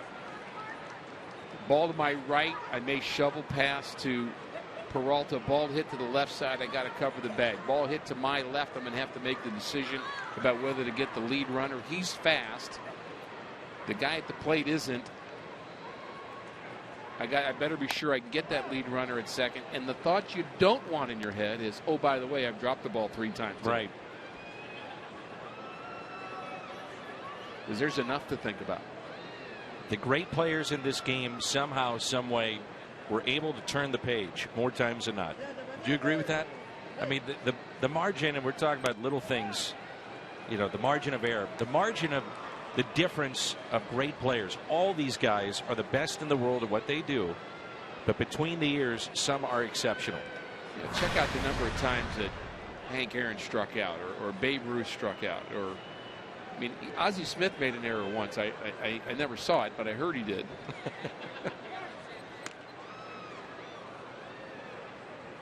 And as Jose Oquendo loves to teach infielders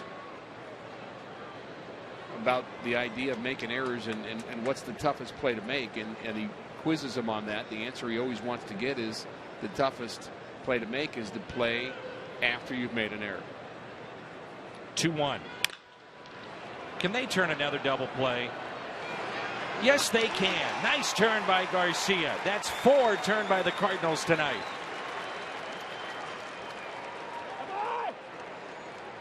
Castillo grounds to Carpenter. The low throw to Garcia. He was taken out hard at second base. Clean baseball. And the 4th double play turned by the Cardinals. Well, this is the way you build on the mental part of the game, as you remember the 3 double plays you were a part of. 4th one he wasn't involved in. It was Carpenter unassisted, which was a terrific play to end the 4th inning. But if you're Garcia, you try to focus on what you did well, not what you didn't do well, and just kind of move forward. Again, not an easy thing to do, but the best players, Dan, do it. Lance Lynn working on 5 days rest. So that's the case here tonight. And he's had 9 starts with 5 or more days rest. When that happens, 6-2 with an ERA of 1.24. Likes being strong. That's what that tells me. Opponents hitting just .213 against him. Here's a 1-1 pitch. And with a guy that throws a lot of fastballs, that makes sense to me. Exactly. And it's not just velocity, Dan, it's life. That extra day is going to give you more life. It's the 3rd time the Cardinals have had a game in which they've turned 4 double plays.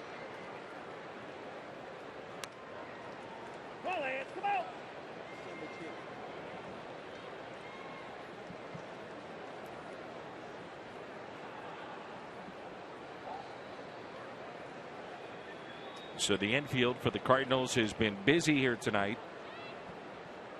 And a 3-1 pitch to Jake Lamb. Taken just a bit high as Lynn stares back into the home plate umpire. He has 2 walks. Both have been to Lamb, and it brings in Aaron Hill.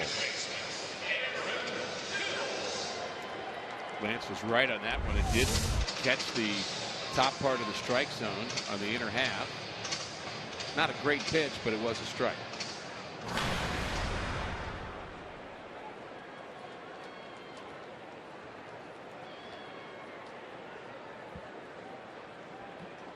Hill is 0 for 2.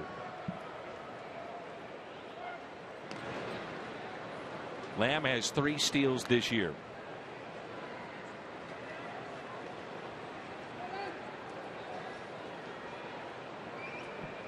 Everything in baseball just about wrapped up. The exception of this ball game and Oakland leading Seattle 7-5. That's in the 5th.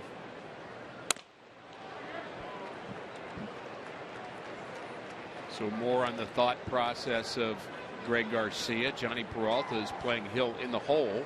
That means he's probably going to have to cover second base. So he's thinking about his responsibility there. There's Peralta deep in the hole. I wouldn't think Arizona would run here, but you can't assume that defensively. You have to expect it anyway. I've seen a couple of times in this frame where Lance Lynn is spinning off the mound and just does not look comfortable. Molina saw that after that previous pitch. I'm sure it's the conversation not only about that, but also to settle him down a little bit. He's frustrated with the strike zone. Now we have a tight game here in the 6th. If you get to the 8th after the 9th inning, in which Kevin Segrist was used yesterday, you wonder if he's available to pitch tonight. Nearly 30 pitches yesterday for Segrist. Only went 2/3 of an inning, but just had a tough time. Gave up 3 hits, a lot of deep counts. My guess they would like to. My guess is they'd like to stay away from him. 2-1 lifted in the air into left center field. Pham won't get it. All the way to the wall. And Jake Lamb will score. This ties the game at 2. The RBI for Aaron Hill is 32nd. So the walk comes around to score. We have a tie game at 2-2.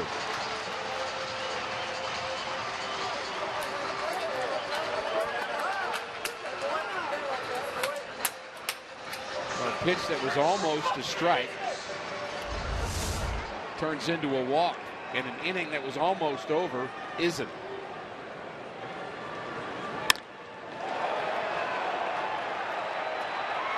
As Hill plugs the gap. Jared Saltalamacchia has moved to the on-deck circle. He would pinch hit for Chacin if Owings can reach. Bunted in the air. Molina is there. Makes the catch.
Molly bring you live reports from around the country, the latest from training camps in the National Football League, and get you set for a night of Major League Baseball.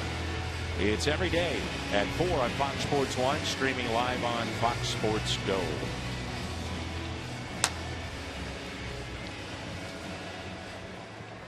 Rick was really excited about that play from Chris Owings with the go-ahead run at second base, and to see him bunt. I've never seen you as animated as you were there between innings. Throwing stuff in the booth? You were. I mean, Dan, that's such bad baseball, I can't even tell you. So any young person that's watching the game, and you've got a guy on second base in the bottom of the 6th inning that represents the go-ahead run, and there's 2 outs, you don't bunt. Never. Not maybe, not sometimes, never. Garcia with a base hit into center field. So what it did is that he's out. Saltalamacchia back to the dugout. Chacin pitches this inning. So he stays in, and he's pitching into the 7th. This is the Gateway Honda home run inning. If a Cardinals player hits a home run, the Gateway Honda dealers donate $1,000 to the Make-A-Wish Foundation. So this is Peter Borges, who will pinch hit, and he'll be asked to bunt more than likely, as Peter is 0 for his last 20. I amend my statement. If Babe Ruth is on deck, you can bunt. Okay. Or Stan Musial. I got it. I'm still mad about it. Play. I got it. I'm still mad about it. Well, Borges, you would have to think, Rick, is here to sacrifice. As I mentioned, he's struggling swinging the bat. As a pinch hitter this year, he's 1 for 20. He's done a nice job of bunting the last couple of weeks. He's done it 2 or 3 different times, and actually he's done it very well. So the other thing about Borges, when he bunts, it's kind of a threat anyway because he runs so well. I'm sure that conversation on the mound was more not just about how to pitch Borges, but how to kind of defend it. Well, and here's the other thing. If he's there to bunt, I'm sure some fans at home are saying, well, why not just let the pitcher do that? Why not just let Lance Lynn bunt and keep Borges still alive? Bunting is harder than you think, and a hitter's going to be better at it. Drops down a beauty. He may beat it out. And look at this. Garcia on his way to third. He's in there safely. Heads up play, Greg Garcia. And time is called, and he is hurt. Oh, he was landed on awkwardly by Castillo, and you could tell right away that he was in some pain. And I don't know if it's his shoulder or his hand, but on that slide, very alert play and a thought-through play for the Cardinals to think about a bunt where Garcia could go all the way from first to third. He may have jammed his thumb. Again, just guessing here, but we'll look at Garcia smartly reading. Nobody's at third, and Castilla dives in there lately, and he dives right on top of his hand. What a heads-up play this is. Greg Garcia. They also hit heads, too. Absolutely. I'm not sure that's where the real pain was, but the kind of the heads collide. By the way, if Castillo catches that ball, he's out. The tag would have been there. Another close play in that slight margin of error we've been talking about the entire game. Well, with that, it'll bring in Matt Carpenter with a runner at third and only 1 out. Well, we looked at it in slow motion. How about normal speed again? Just how violent that collision was.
Andrew Chafin is the new pitcher. Chevy called to the pen. He's had 19 scoreless appearances, 20 in the third innings since July 10th. It's tied for the club record by a rookie with Joe Patterson, set back in 2011. One of two lefties they have in their bullpen. Key situation here with the runner at third. Infield drawn in. First pitch is a ball. Carpenter snapped an 0 for 21 with a solo home run. Measured at 432 feet, his 19th back in the third. He is flied to center and also struck out.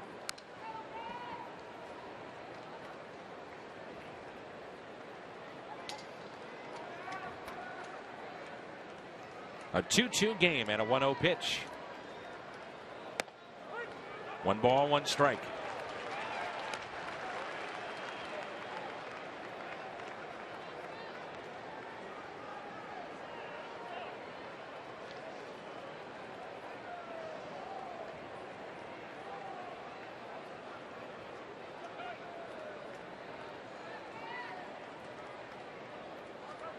And the 1-1.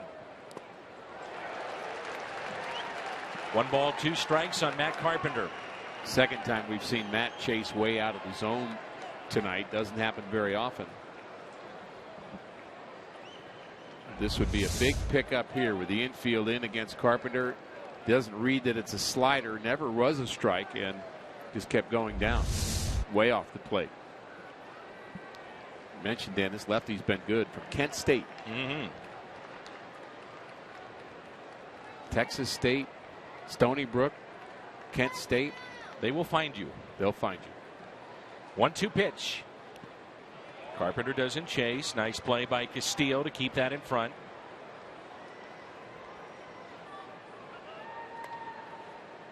Let's go back to that play at third with Greg Garcia. I think you're right. He would have been out. He catches the ball there. He tags the right hand, maybe the thumb, maybe the pointer finger. Looked like the thumb may have been caught in the mitt of Castillo. I don't know if you saw that, but maybe. We'll find out more tomorrow or after the game tonight. But good to see him that he's back in there and still playing. He's in there running. Yeah. That doesn't mean he's going to be in there throwing and playing defense. We have both remarked that we think his baseball instincts in terms of how he runs the bases, in talking about Greg Garcia, have been very good with what we've seen, a small sample size. No question about that. You got to be daring and confident. Big pitch here on 3-2. 1 out.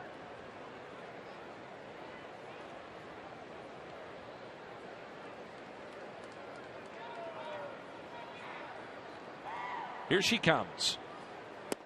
Carpenter draws the walk. It's a good at bat. He chased once, but he didn't give in. Center fielder Tommy Pham. Hyundai pitch arsenal for the left-hander, and now Chip Hale is moving towards the home plate umpire, so you may see a double switch here. That's what he did throw, but he's not going to throw anymore.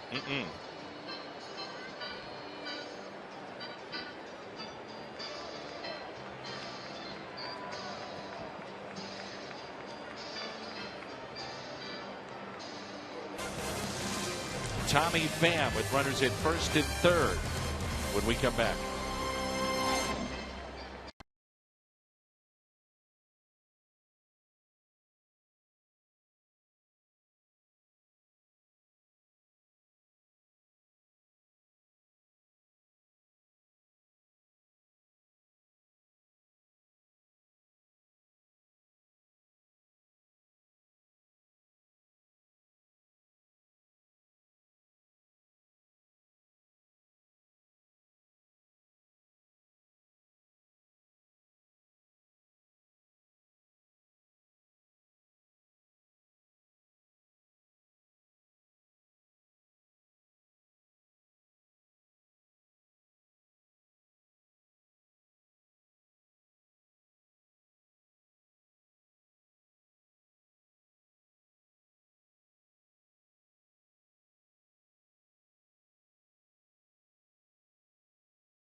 To face Tommy Pham. He goes to the 8th spot in the lineup for Arizona. Nick Ahmed is the new shortstop, and this is our Chevy call to the pen. Yeah, Hudson has been really a reliable reliever for the Diamondbacks. He's become their 8th inning guy. He's kind of the bridge to get to Brad Ziegler, the closer, who has 23 saves. Both he and Ziegler can go more than an inning, so it's not really 8th and 9th. It's the last two guys. There's a look at Ahmed. He will now bat in the 9th spot, so he'll lead off in the home half of the 7th. Runners at first and third. First pitch to Tommy Pham. Something to think about with Pham, who is 0 for 3 tonight. Now he's had 3 balls that he's hit into the outfield. So you've gotten the fly ball, but we haven't seen the Cardinals squeeze all that much. No, we haven't. And with his speed, that's something to think about. Garcia's speed. Runner at first is Carpenter. And the 0-1 pitch. Base hit into right. Tommy Pham comes through. And the Cardinals go back on top. 3-2 St. Louis. Tommy Pham with RBI number 5.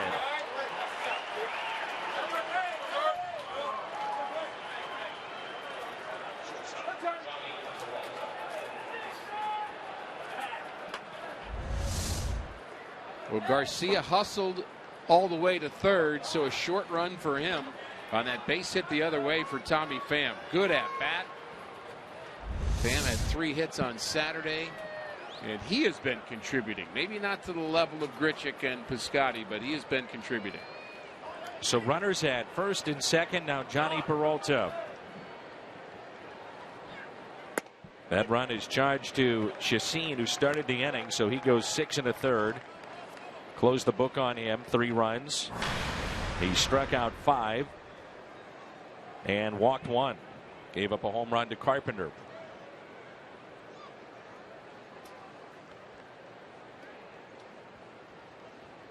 Peralta 1 for 2 with a single to left. And he walked in his previous at bat. 1 ball, 1 strike. And as we thought, they did change one of the runs that Chacin gave up from a earned run to an unearned run, and that really only matters to Chacin, his family, and his agent. Especially the last one.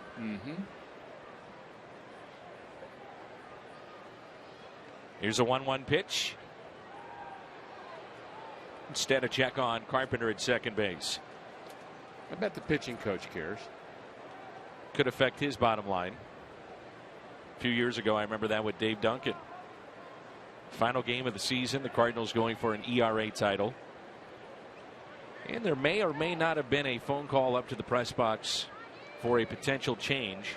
I can either confirm or deny that took place. You're saying that in such a cloudy yet enticing way. A pickoff and back in safely, Pham. 2 balls, 1 strike. Again, I can't confirm or deny. But you can raise suspicion. Yes. Which I believe you just did. Or you can just take my tone and kind of figure it out on your own. Oh, I'm used to that. Trust me. Here's a 2-1 pitch to Johnny Peralta.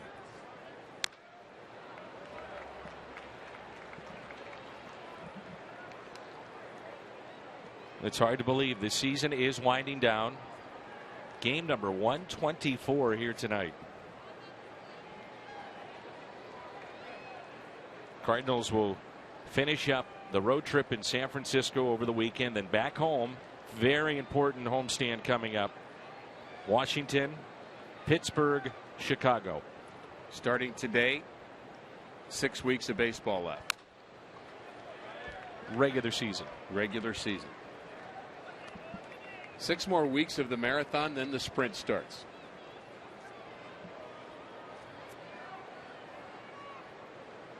Then I try to figure out what I'm going to do in the winter.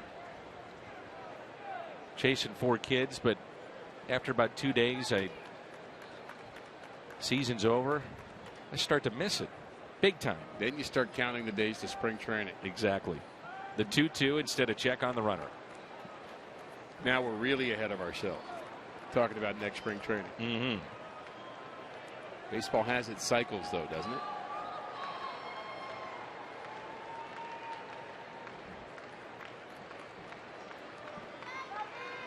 Two balls, 2 strikes, 1 out, 2 on. 3-2 Cardinals. Strikeout of Peralta.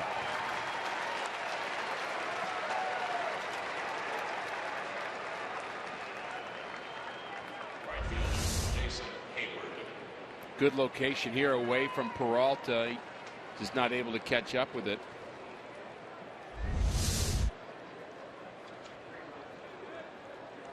Hudson, a former starter for Arizona. In fact, in 2011, he won 16 games in the rotation, 33 starts,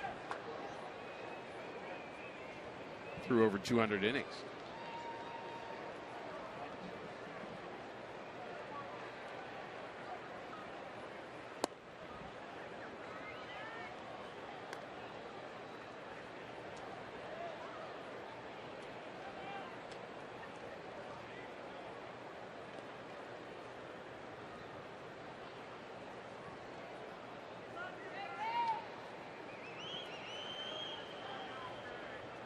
They do have another left-hander in their pen. That's Matt Reynolds. Sticking, though, with Hudson here. Fastball at 98.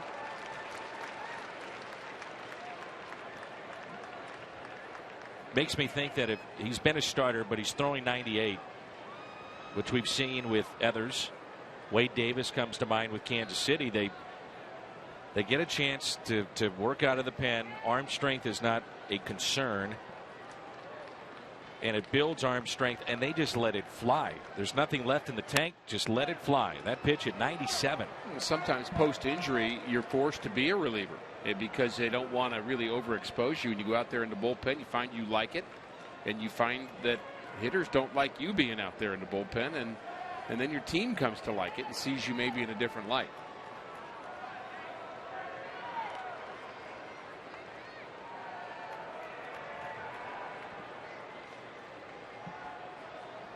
The 2-1.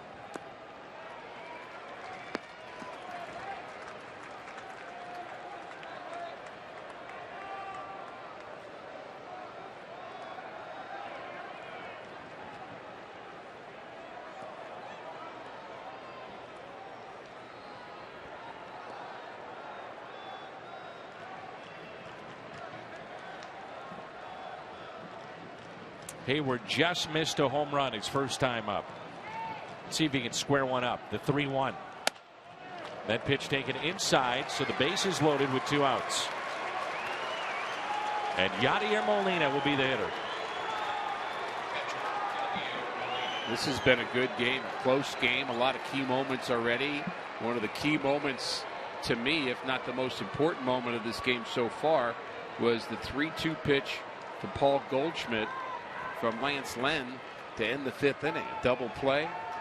6-4-3 with maybe the National League's best hitter at the plate. Molina has singled tonight. He's also grounded out. 1 for 3. Ball 1.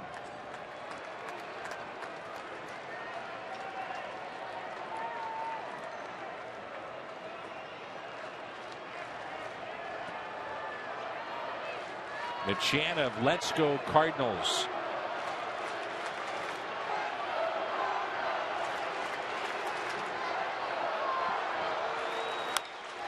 Into right field, base hit off the bat of Molina. 1 run is in. Here comes another. The tag, no! Pham avoids the tag.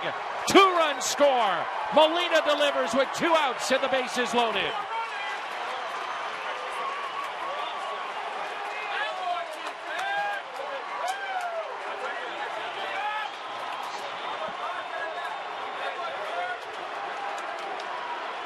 How did Tommy Pham avoid that tag? We've seen this so often from Yachty. The base hit the other way. Key hit in the game. There is Pham. touching the back part of the plate. 2 RBIs. Now 51 on the season for Yachty. And that's a big moment. The throw is slightly up the line, and Pham decides at that point slide's not the right idea. I'm just going to run right through the plate. And he did that going full speed.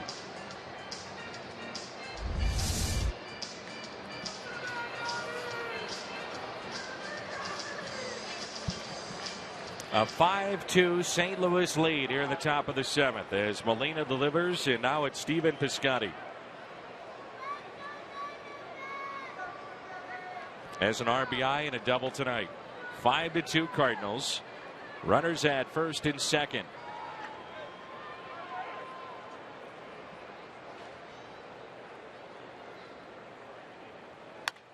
Good cut. Fouled it back.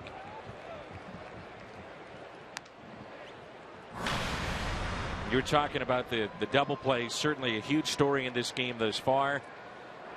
But maybe the play of the night, Greg Garcia on a sacrifice, advancing from first to third with the bunt.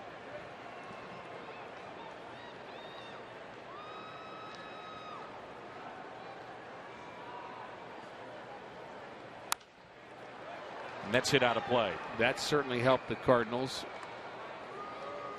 in this inning. A lot like how Jason Hayward going from first to third on the error by Peralta helped the Redbirds in the 6th inning. They don't score in that inning if Hayward's not alert. Now Cole Mentor is throwing in the pen. 0-2 the count on Piscotty.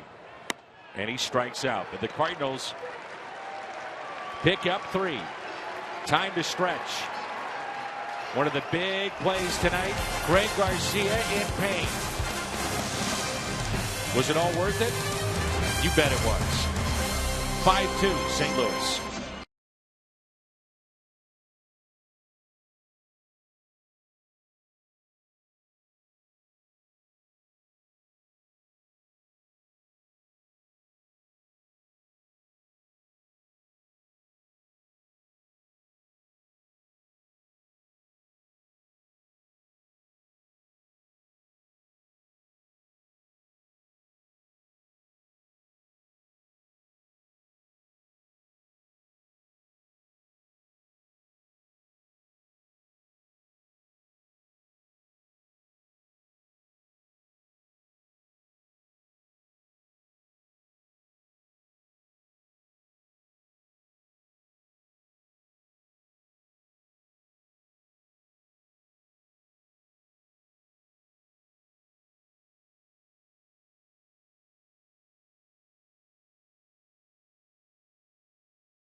Cardinals with 8 hits, Arizona with 9. Lance Lynn 6 innings tonight.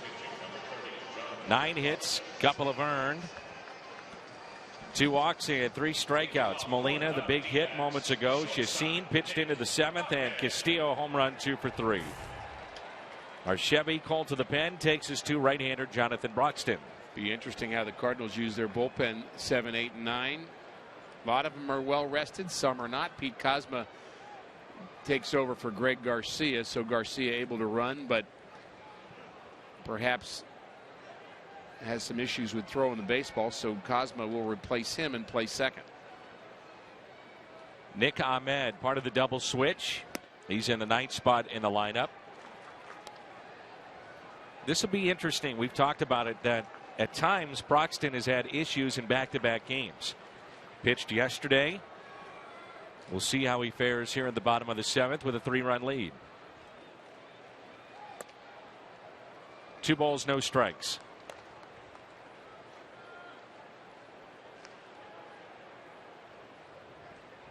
As crazy as it sounds, there's a difference between 2 games in a row when they're both night games and a night game following a day game. There's just a little extra rest involved, and sometimes that's all the difference. Base hit into left. Nick Ahmed. Chafin, by the way, is going to have to start a new streak. He'd had 19 straight without giving up a run. He walked Carpenter. That was a key part of that 3-run Cardinals 7th inning. And this is how the bottom of the 7th starts. Pitch down in the zone, and Ahmed a base run.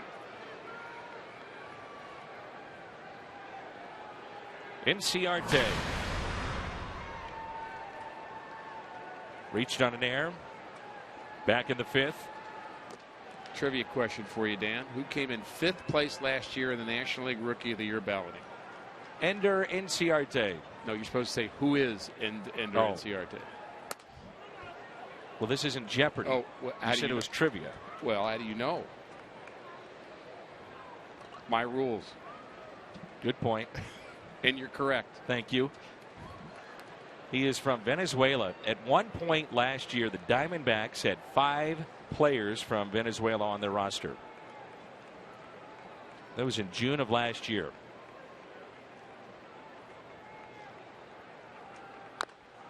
Ouch. And we mentioned earlier, Rick, we were talking about how if you can play this game, they'll find you.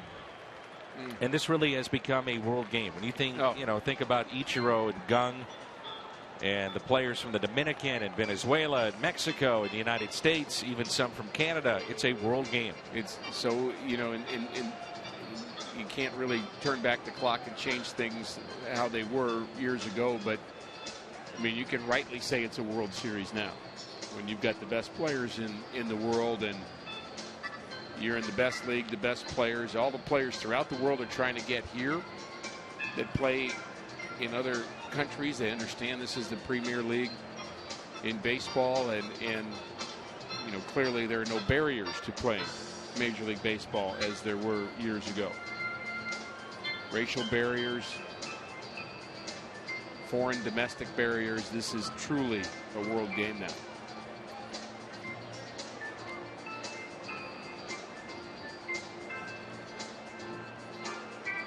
And what's changing the game now, players from Cuba. Guys that defect. Obviously, a rich talent of players in Cuba. And more we're seeing Cuban players that are defecting and wind up in Major League Baseball. And you were telling me Aledmys Diaz, the shortstop that defected from Cuba, and the Cardinals assigned him a couple of years ago. He has gotten on fire, by the way. I was looking at his numbers, but they have promoted him to AAA. Got promoted today, yeah. So good for him, and maybe he's a guy we may see in September. 1 ball, 1 strike.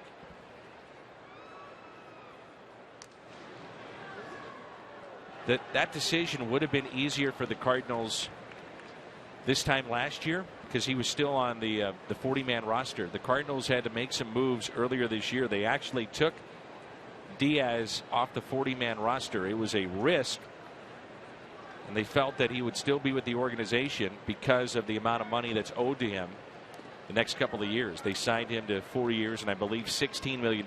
So you leave him exposed, but then a team picks him up and then they pick up the responsibility of the contract. It was a risk, but the move that did pay off. That's a reasonable risk, though, when you Sure. look at the money involved with an unproven minor league player. And I think it's good Cardinals to have that continued depth at the shortstop position. The Cardinals have turned 4 double plays tonight. Broxton and St. Louis with love number 5. Inciarte can run, though. It'd be tough. It'd have to be a hard hit ball. That's out of play.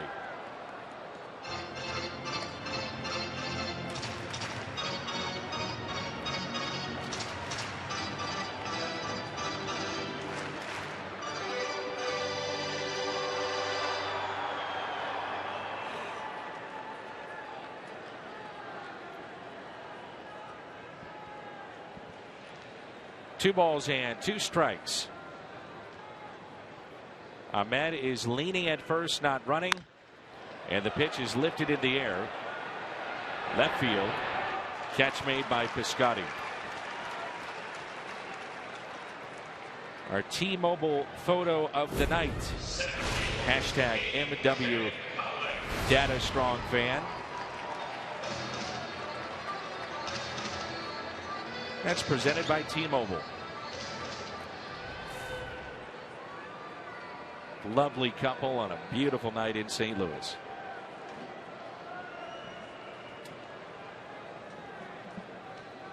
You know, Jim Hayes made one of those T-Mobile shots. I don't know if you saw that. I did see that. It's great to see. Jim, a man of the people. There's no question about that. He's a photo bomber from way back. He was doing that before it was kind of the in thing to do. You seen how many photos he takes? I think he was taking selfies before we even had selfies. I'm assuming he has a selfie stick. Who doesn't?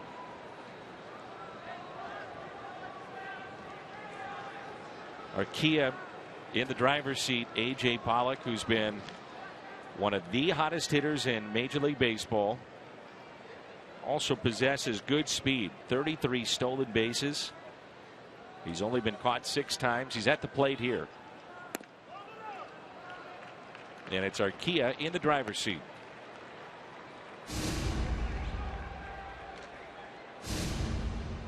Billy Hamilton, 54 steals.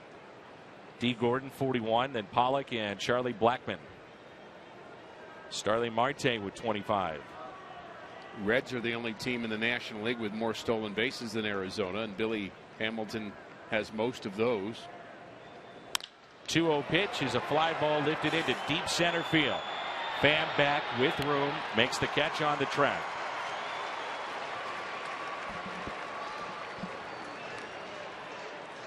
Boy, you hold your breath when you get to this part of the lineup. Pollock and Paul Goldschmidt. The last time we saw Goldschmidt, we're going to call that our key play of the game.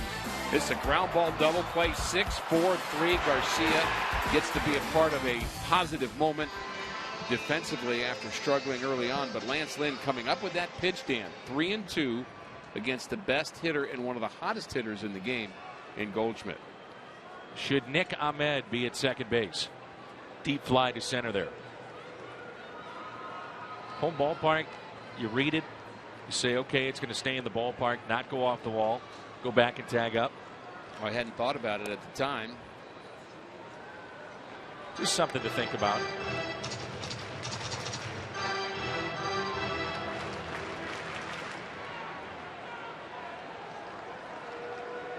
You better not make it out in front of Paul Goldschmidt. That's the other side of it. You better be safe.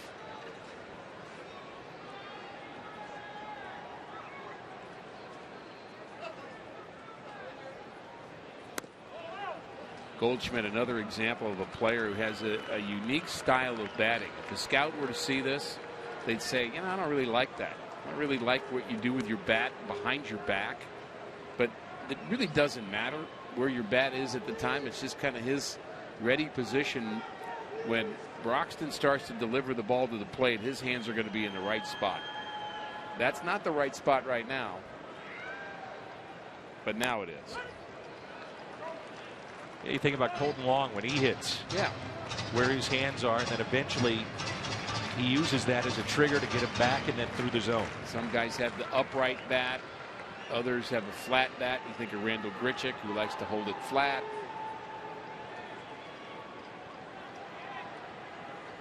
A 2-1 pitch to Goldschmidt.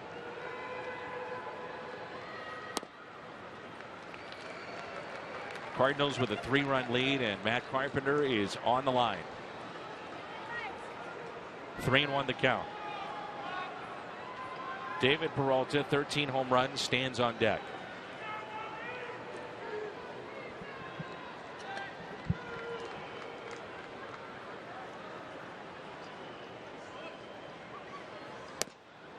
So the tying run will come to the plate. Third walk that the Diamondbacks have received.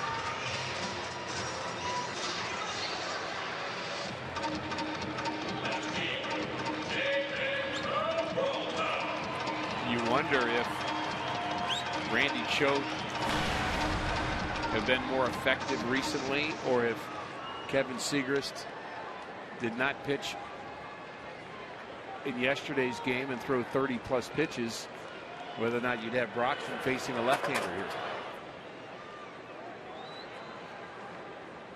who represents the tying run at the plate and has good power. I think without question that gives you your answer.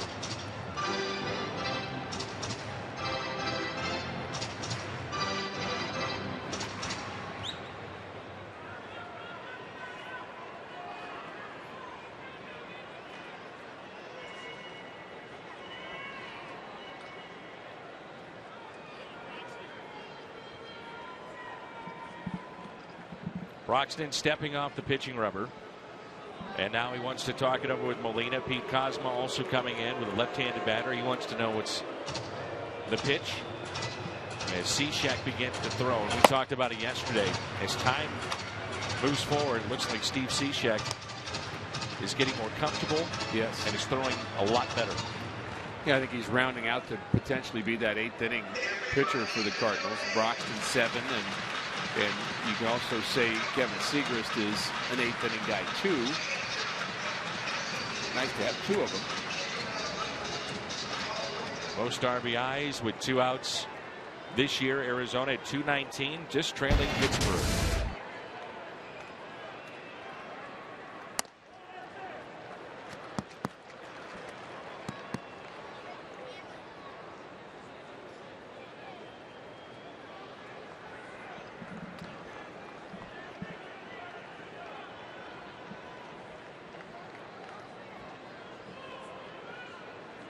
The 1-1. That's a good pitch. Can he put him away now with 2 strikes?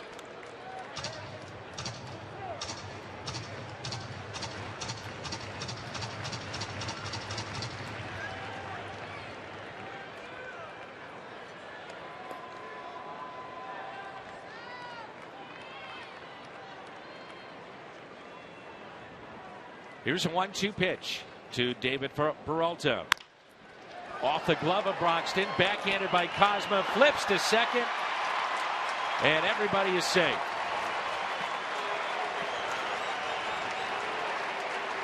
So an infield hit, and it brings in Wellington Castillo with the bases loaded. Nice play by Pete to get to that ball.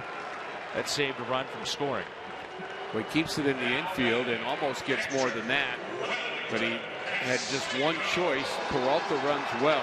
You're not going to get him at first base, so it's got to be a backhand flip with the glove. Just didn't come out of his glove the right way. We'll look at it again. Here's the ground ball, slowed down perhaps by Broxton. Backhand, and just a little bit wide of Peralta. They're calling that an E4. How can that be an error? Can't. I'm keeping it as a base hit. Wellington Castillo. That's not an error. All right, you were fired up 2 innings ago. Now I'm fired up. That's not an error.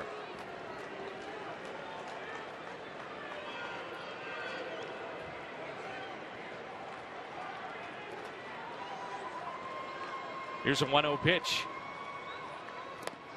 Whoa. That almost got past Molina.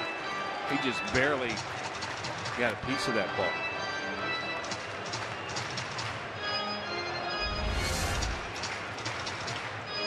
Right into the dirt on the backhand. Yachty's expecting that ball in the inner half too.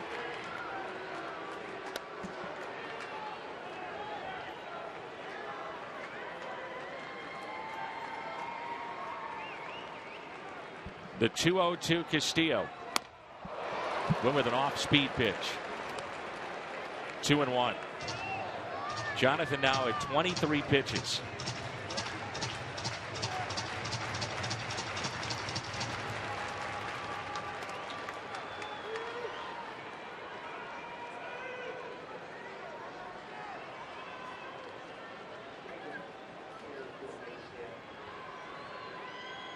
I can relax now. They've just changed that to a base hit. The 2-1. Now, see, that's not fair. You get to relax, but I don't get to have Owings go back up there and swing the bat instead of bunting with 2 outs and a man on second base in a tie game. So I'm going to continue to be aggravated, and you're fine. The picture of serenity right now. Jonathan Broxton is not. No, I was going to say the same thing. He has got to make a pitch here. We've had a lot of important moments in this game, Dan. Game feels closer than 5-2, doesn't it? It does.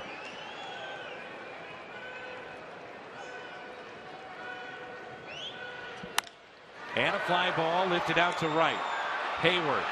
He's there. Broxton, a scoreless bottom of the 7th. The Diamondbacks again and strand the bases loaded.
Fox Sports Midwest. Let's go to our studio in a Bomberito Sports Update with the great Jim Hayes.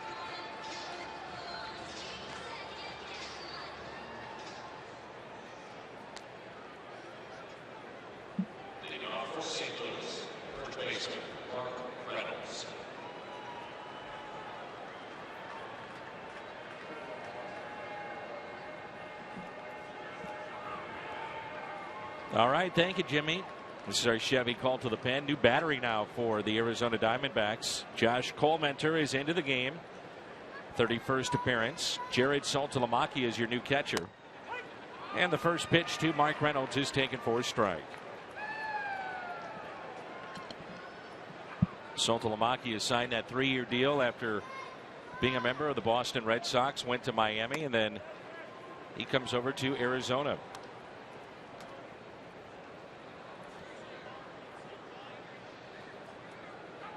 1 ball, 1 strike on Mark Reynolds, who is 1 for 3 tonight.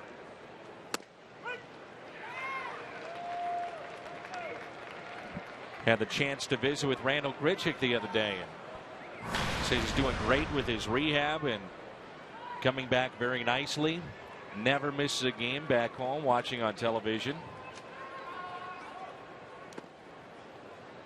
And soon enough, we'll see Randall back in this Cardinals lineup.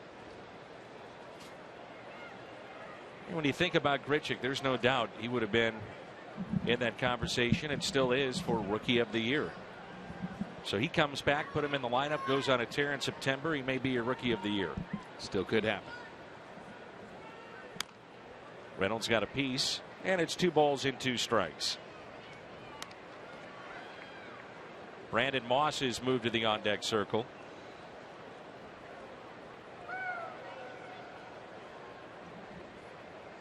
He'll bat for Broxton, and then we'll see Pete Kozma. The 2-2.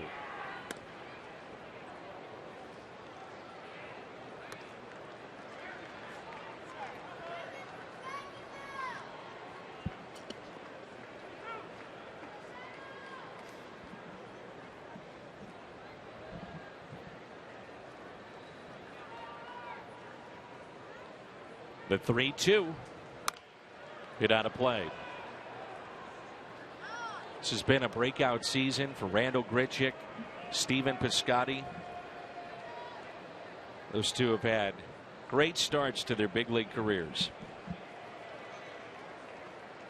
All the injuries the Cardinals have had, they needed others to step up, and those two have come through in a big way. 3-2 pitch. Reynolds with a high fly ball into center field. One away.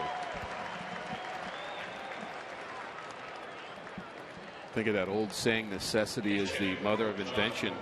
I think the Cardinals having to go to Piscotty maybe a little quicker than they had wanted to because of injuries has created a very good situation potentially with some of the guys coming back, where you've made your bench deeper. You've just made your offense more powerful because you've had to get some experience for guys that you hadn't planned on doing. Segrist getting loose in the pen. This will be interesting tonight to see his effectiveness after the workload that he's had this year, and then what he had to do yesterday as Moss takes a ball.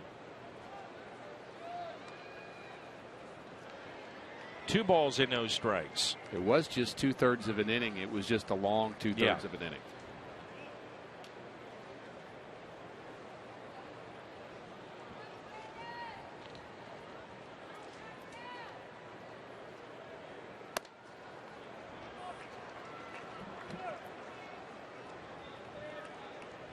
Three and 0. See the Cardinals turn him loose and try to get him going on 3 and 0. Instead, it's a walk. Despite the fact he has not hit well since coming to St. Louis. One thing Brandon Moss has done, he's drawn walks, he's gotten on base. Second baseman, Pete Kozma. Cardinals have received 4 walks in the last 3 innings alone. And here is Pete Kozma. I still think Moss kind of comes under the category of a guy that's a threat. I mean, he's hit 15 home runs this year, so you think about what he could be as a potential off the bench pinch hitter guy that, you know, late in the game you bring in a lefty against a right-handed pitcher that, you know, it's going to scare the other team. I'm not saying it's potential that's been realized as a Cardinal. Clearly it hasn't, but you can see down the road he could be a good weapon off the bench for Mike Matheny.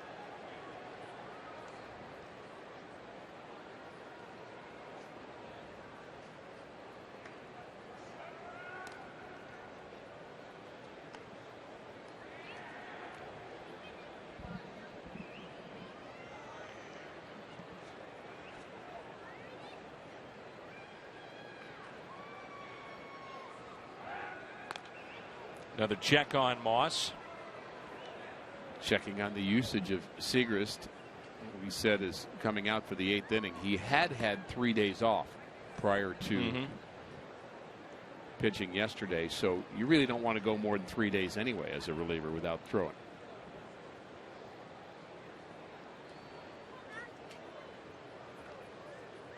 1-0 pitch. 1 ball, 1 strike.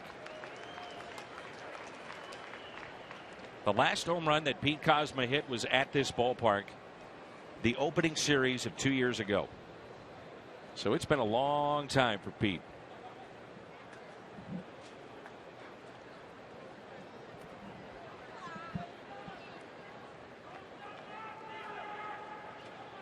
Here's a 1-1. 1 ball, 2 strikes.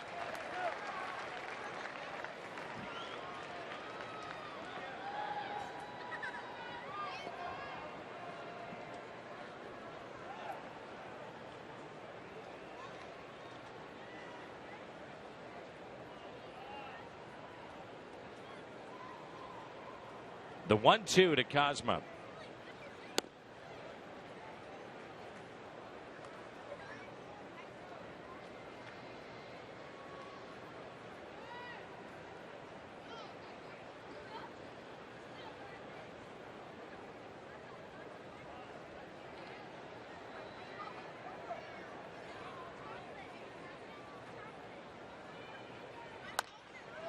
And that's hit out of play.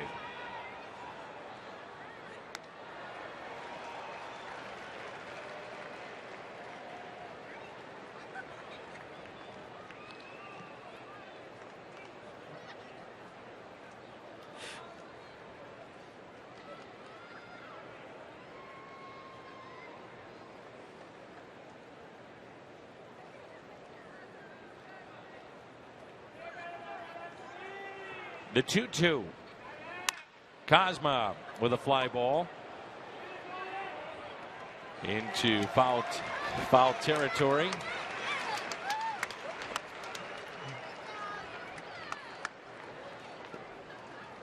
I got a little sidetracked by the individual just below us, Rick. I don't know if you hear that guy, but I hear him. He's trying to put the hex on the Cardinals here. Oh, he's making himself known. So you were sidetracked there, you say? I was. Everything's all right. Carpenter with a solo home run back in the 3rd. Walked and scored in the 7th. Cardinals leading 5-2. Moss back to the bag safely.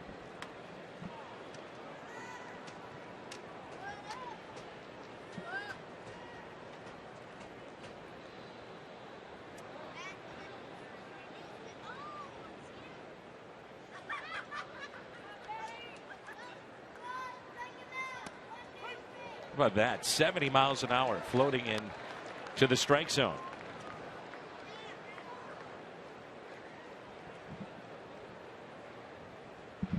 Well, there's a kind of a range where you're in hitting speed. You kind of want to stay above that hitting speed, or if you can't get there, go ahead and stay below it.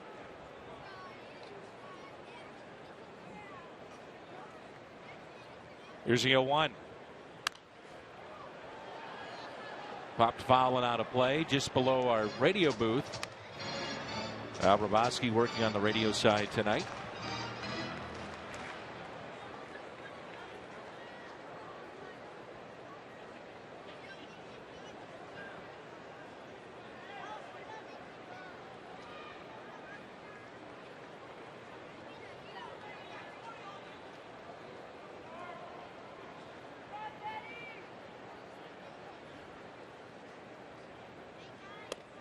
Al seemed to be deep into the action as he was checking his phone.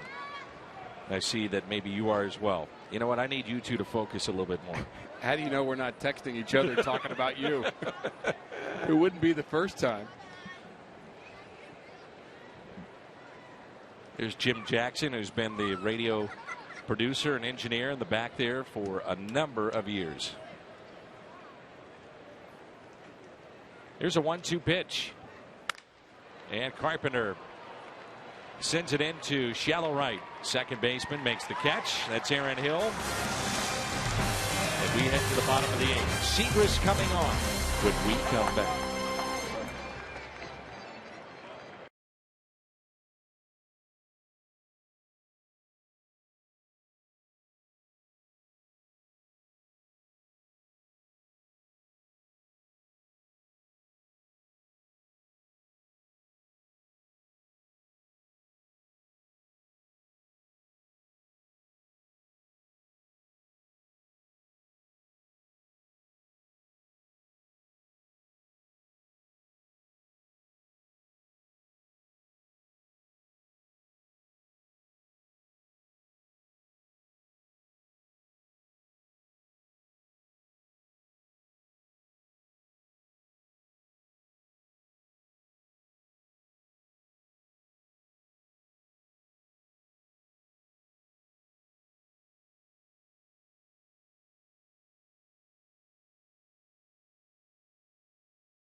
some of the sights from tonight's game and the highlights. 5-2, bottom of the 8th. We were just watching Kevin Segrist with his warm-up tosses. He had one that was a strike, and there were a number of pitches. And take from it what you will. It's warming up, but sometimes it carries over into a game. It's our Chevy call to the pen, but he was bouncing a number to the plate. Did you see that? Yeah, he didn't look comfortable, and he was looking at the mound a little bit. Of course, the last pitch was fine. You mentioned that, and maybe he's ready to go and has that behind him. And honestly, when you warm up, you just kind of want to get everything kind of locked in mentally, and you know, the strikes don't matter much unless they don't come when the batter steps in the box. And the first pitch is taken for a ball at 94 miles an hour. Kevin's had a tremendous season. He was great in 2013, last year injury plagued, and very good again here in 2015. Jake Lamb is at the plate. He's been on base 3 times, 2 walks to go along with a single. And quickly, 2 balls, no strikes. Nice to see him come back after an injury, and think about the years we had hoped for the same from Mark Mulder, who's at the ballpark here tonight, down in the Cardinals dugout, saying hello to a lot of friends and former teammates, and good to see him here. Mark lives here in the offseason, so this is like a home game for him, but he works for ESPN, and you'll see him in studio or the various ballparks. He's here as a fan today. Brought his son, and they're just kind of hanging out.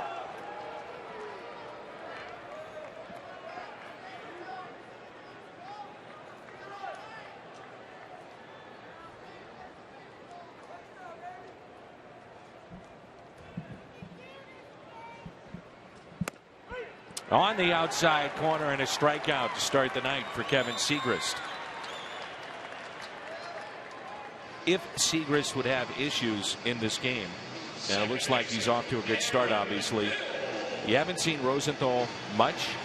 This could be more of a 1-inning save in terms of maybe having to get 4 or 5 outs, but so far so good for Kevin Segrist. Just something to think about. Well, you also have Cishek to back him up in this inning. We've already seen him get loose. I'd have no qualms about bringing Cishek into a game that's this close in the 8th inning. I think he's earned that.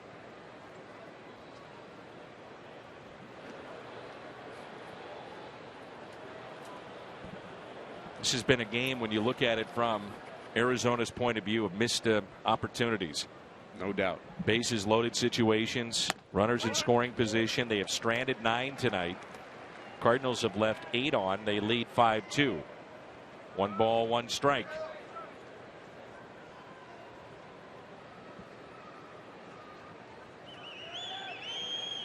Aaron Hill at the plate. Good off-speed pitch. Had him way out in front. Changeup has been a good pitch for Segrist all season long. It's actually gotten better and better. Got the 3-finger grip, and it just kind of dies. And what I've liked is his command with that pitch. He throws a lot of strikes with that changeup. May throw another one.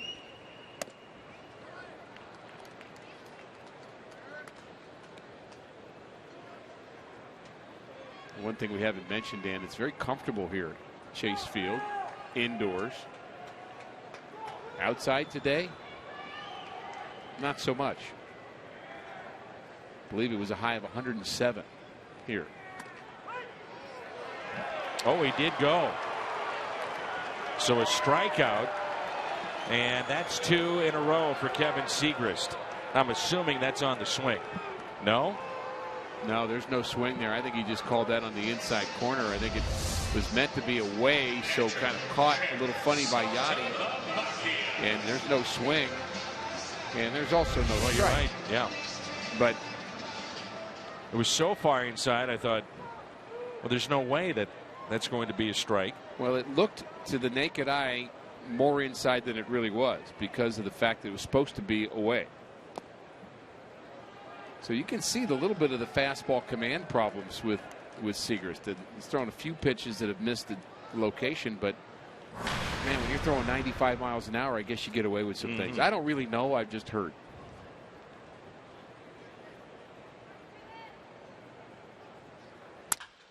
Saltalamacchia base it into left.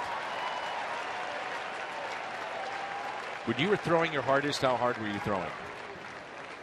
With a good stiff wind behind me, I'm going to exaggerate a little bit and say 87. You threw harder than that. No, I threw about 87. That was a different gun, too. I mean, we used to have. I had you like 88, 89. No, I was more consistently 85, 86. I was better at 85 and 86 than I was at 87. More movement, spotted a little bit better, and below hitting speed. Here's Nick Ahmed. First pitch taken for a ball. I think you can add 3.5. I mean, most people would say 3.5 miles an hour towards some of the velocities that you would hear in the 70s and 80s because of the type of gun that was being used then versus what's being used now. Here's a 1-0 pitch with the runner at first. That gets away from Molina, and the runner stays put. Saltalamacchia stays at first base and gives a gift to the Cardinals. I don't know how he read this so poorly. He had all kinds of time to go.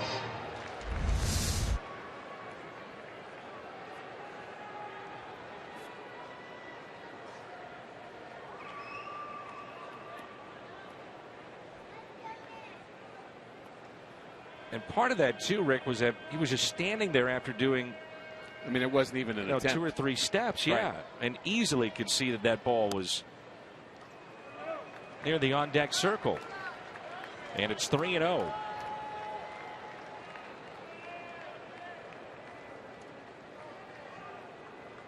Again, the little bit of command issues coming out here for Kevin. Cishek is up and throwing again. 3-0 pitch.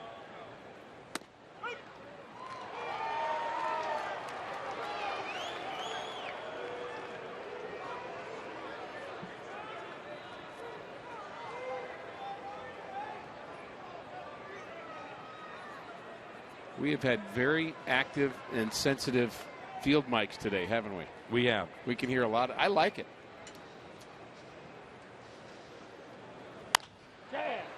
Popped up, and this should do it here for the 8th inning. This is Cosma, and he puts it away. We head to the 9th. St. Louis 5, Arizona 2.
That the Cardinals take a 5-2 lead into the 9th inning, and it'll be 2, 3, and 4 for the Redbirds. So that means Tommy Pham, who had a key hit for the Cardinals, a base hit that scored a couple. In the air out to left, and a sliding catch by Peralta. Hesitated just a bit with that ball right at him. Replacing his divot, kind of made that play look hard, didn't he? Indeed. And it brings in Johnny Peralta.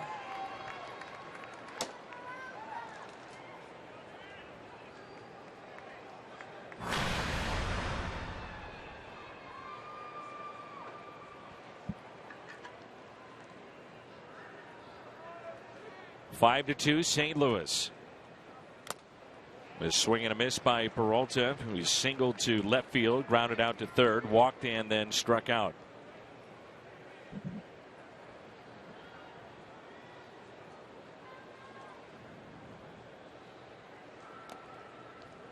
Second inning of work for Cole Mentor.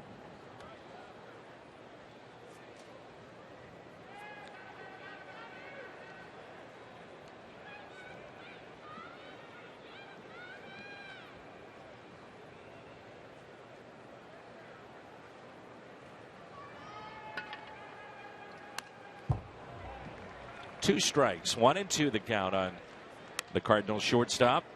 I heard this many a time from the opposing dugout, but it was also my favorite Jack Clark line. You know, the bench jockeying. Some guys were good at it. Jack was great. Jack never said a lot, but when he'd say it, it was always interesting. And a guy like Coleman, he'd yell at him in the middle of a pitch, go back and warm up. As Peralta makes the catch off the bat of Johnny Peralta. The guy that didn't throw hard, that's, sure, you know, just what you'd hear. That's it. AT&T U-verse rewind. And Matt Carpenter back in the third, tied the game up at 1. Measured at 432 feet, the AT&T U-verse rewind. And I'm assuming a souvenir for the center field cameraman or woman. Went right in that little slot there in center field.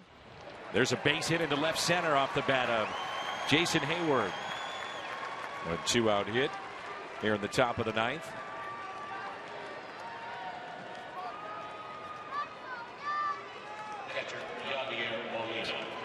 This copyrighted telecast presented by the authority of the Cardinals. It may not be reproduced or retransmitted in any form. And the accounts and descriptions of this game may not be disseminated without the express written consent of your St. Louis Cardinals.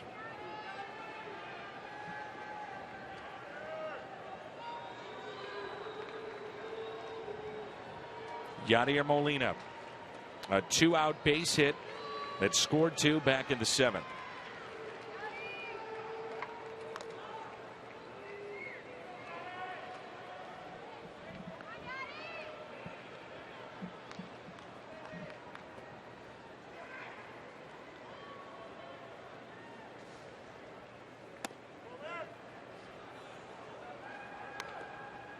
Good work by the bullpen tonight of St. Louis. Jonathan Broxton, the scoreless 7th. Segrist, a couple of strikeouts in the 8th. It's now 69 for the Cardinals lefty.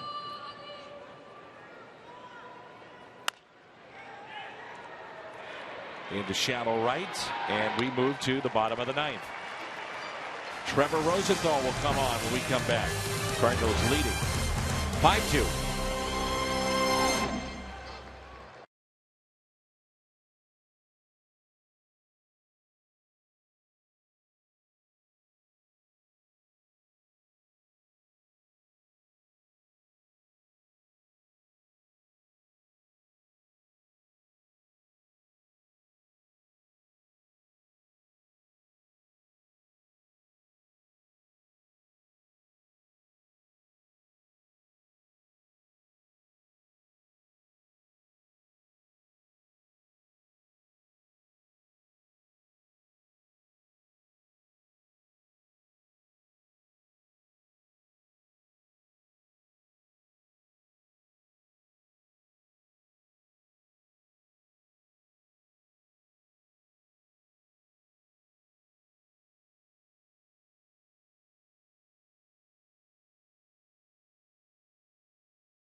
Budweiser, make a plan to make it home.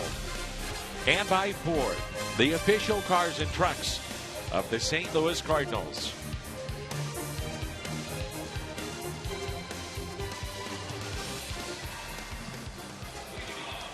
Chase Field in Arizona. And the top of the lineup for the Cardinals closer, Trevor Rosenthal, who's 38 of 40 in save opportunities this year. Well, there's more left of this game, Dan, but I have thoroughly enjoyed this game. I think there's been a lot of good moments in it and a lot of opportunities back and forth. And now it's up to Trevor Rosenthal to do what he's done all season long, close the game out.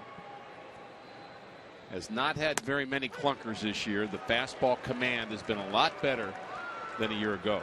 And the year ago, he was good, really good. But he's even better, in my mind, this year. Talking with Trevor before the game about his All-Star game experience, and he said it was once in a lifetime. Oh, it's going to be more than that. You would think.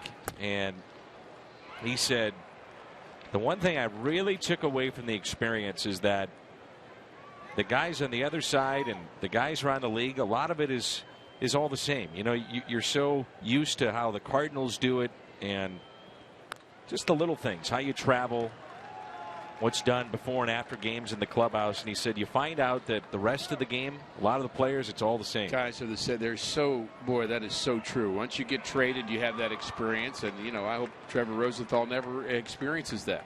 He stays with the Cardinals and enjoys his time with the Cardinals. But once you're kind of traded around, you realize you make friends in other places, and the game is, you know, taught by guys that have played before you, and there are a lot of similarities. He and his lovely wife are expecting their second child coming up in September. 1-2 pitch. There's the changeup. And I said, you know, you've had so much success as a closer, albeit it's early in your career. You know, you used to tell me you always wanted to start. And I said, is that still in the back of your mind? Is that something you want to do? Here's a 1-2 pitch. That misses in. And he started to give me a cliche answer. Well, this is where I'm at right now, and I've got to do my job. And he said, but do I think about starting? Absolutely. It took a while to get there. And he said, yeah, that's something that he still thinks about. Inciarte just got a piece. Rosenthal, you know, he does have the curveball, and at one point it was a great pitch when he was in the minor leagues.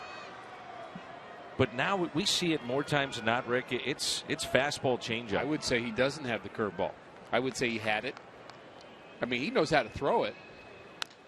It's just not been an effective pitch for him. And of course, to be a starter, you ought to have 3 pitches. And it would probably come back if he went back in that role again. But what he's been doing with fastball and changeup has been extraordinary. 2-2. Put in play to short. Peralta. And there's Reynolds. Out number 1. You know, Mark Reynolds has had some issues at the plate with the strikeouts that are starting to pile up. That's not to be unexpected. However, I think what we found out is that defensively, he's a good player. He's a lot better than I thought he was going to be. We were told early on by guys that had him before, the Milwaukee broadcasters told us, they said, wait till you see him play for. He's good. Yeah. He does have good hand, but I would not have thought that. There's the curveball we were talking about. Now, you can say he has a curveball, but I would say he doesn't right now. Ball just slips out of his hands, and that's not really going to have any effect.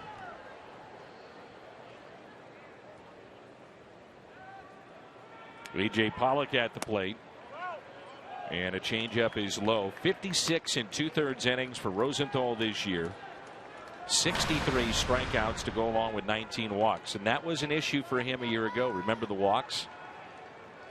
Part of that was how he was used. That pitch at 98. He was used an awful lot. He was ridden hard in that first half of the season, and that's a byproduct of adding Cishek and Broxton now to this bullpen. They could be selective in his usage. Agreed. That's whacked into right field. Hayward is back. He'll look up, and it's off the wall.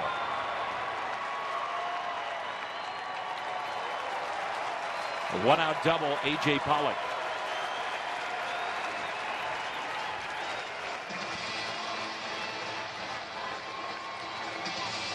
Well, behind in the count, even if you throw high 90s, that can happen. I still love to see what Hayward, and I've seen it from Piscotty a lot, they just get the ball as quickly as they can, get it in the infield. And Pollock can fly, but I just love to see outfielders playing the game right. There's a fun matchup here, Goldschmidt and Rosenthal.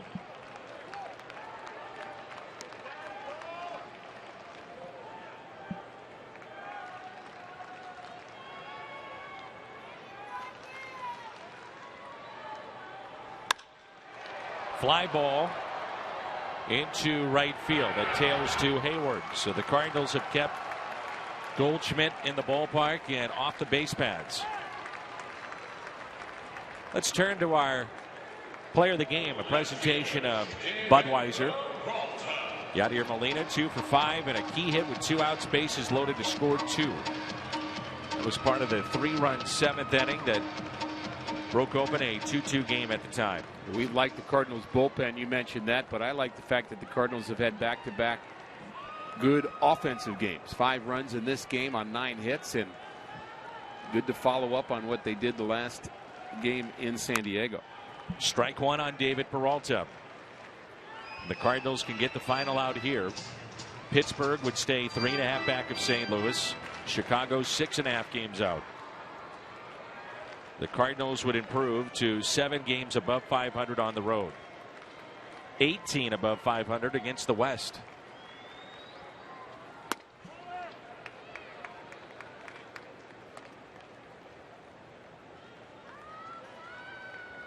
The Central Division with 3 teams with 72 or more wins. Only one other team above 70 in all of baseball. That's Kansas City. 1 ball, 2 strikes.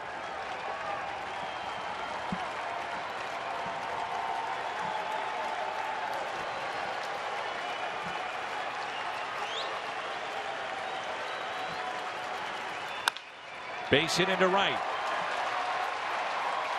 And the tying run will come to the plate. So David Peralta extends the ball game.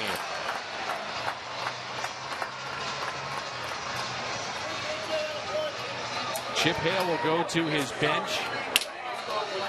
Yasmani Tomas.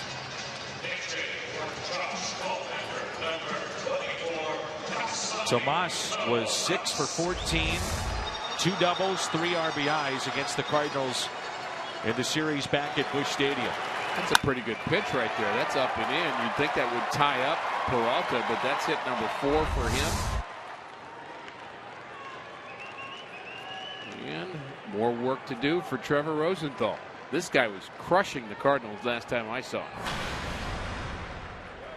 Good season, 293.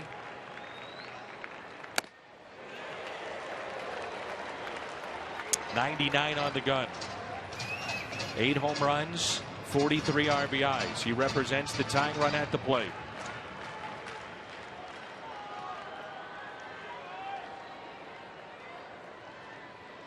The 0-1.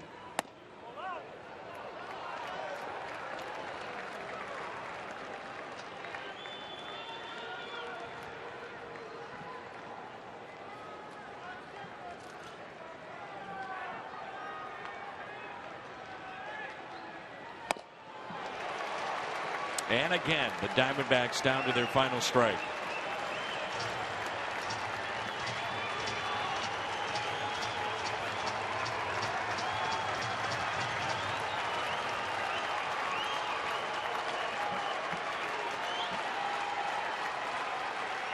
Cardinal fans on their feet here in Arizona. The 1-2 pitch. Triple digits from Rosenthal as he hit 100.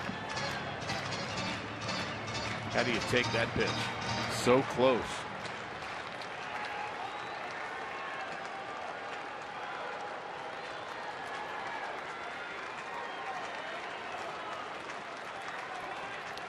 The 2-2.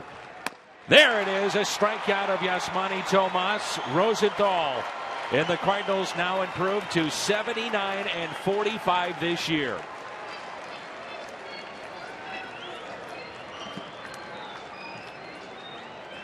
Three hours, 19 minutes, and the Cardinals have improved to 2-2 on the road trip. Fun game to watch here. First game of a 4-game series in Phoenix. Cardinals offense showed up again today in a big way with the 3-run 7th inning. Yadier Molina the big hit. And a good start from Lance Lynn. Jim and Jim are standing by with the post-game show. Key play of this game, a bunt that Garcia runs from first to third on. Eventually he would score. Part of that 3-run 7th. The final out.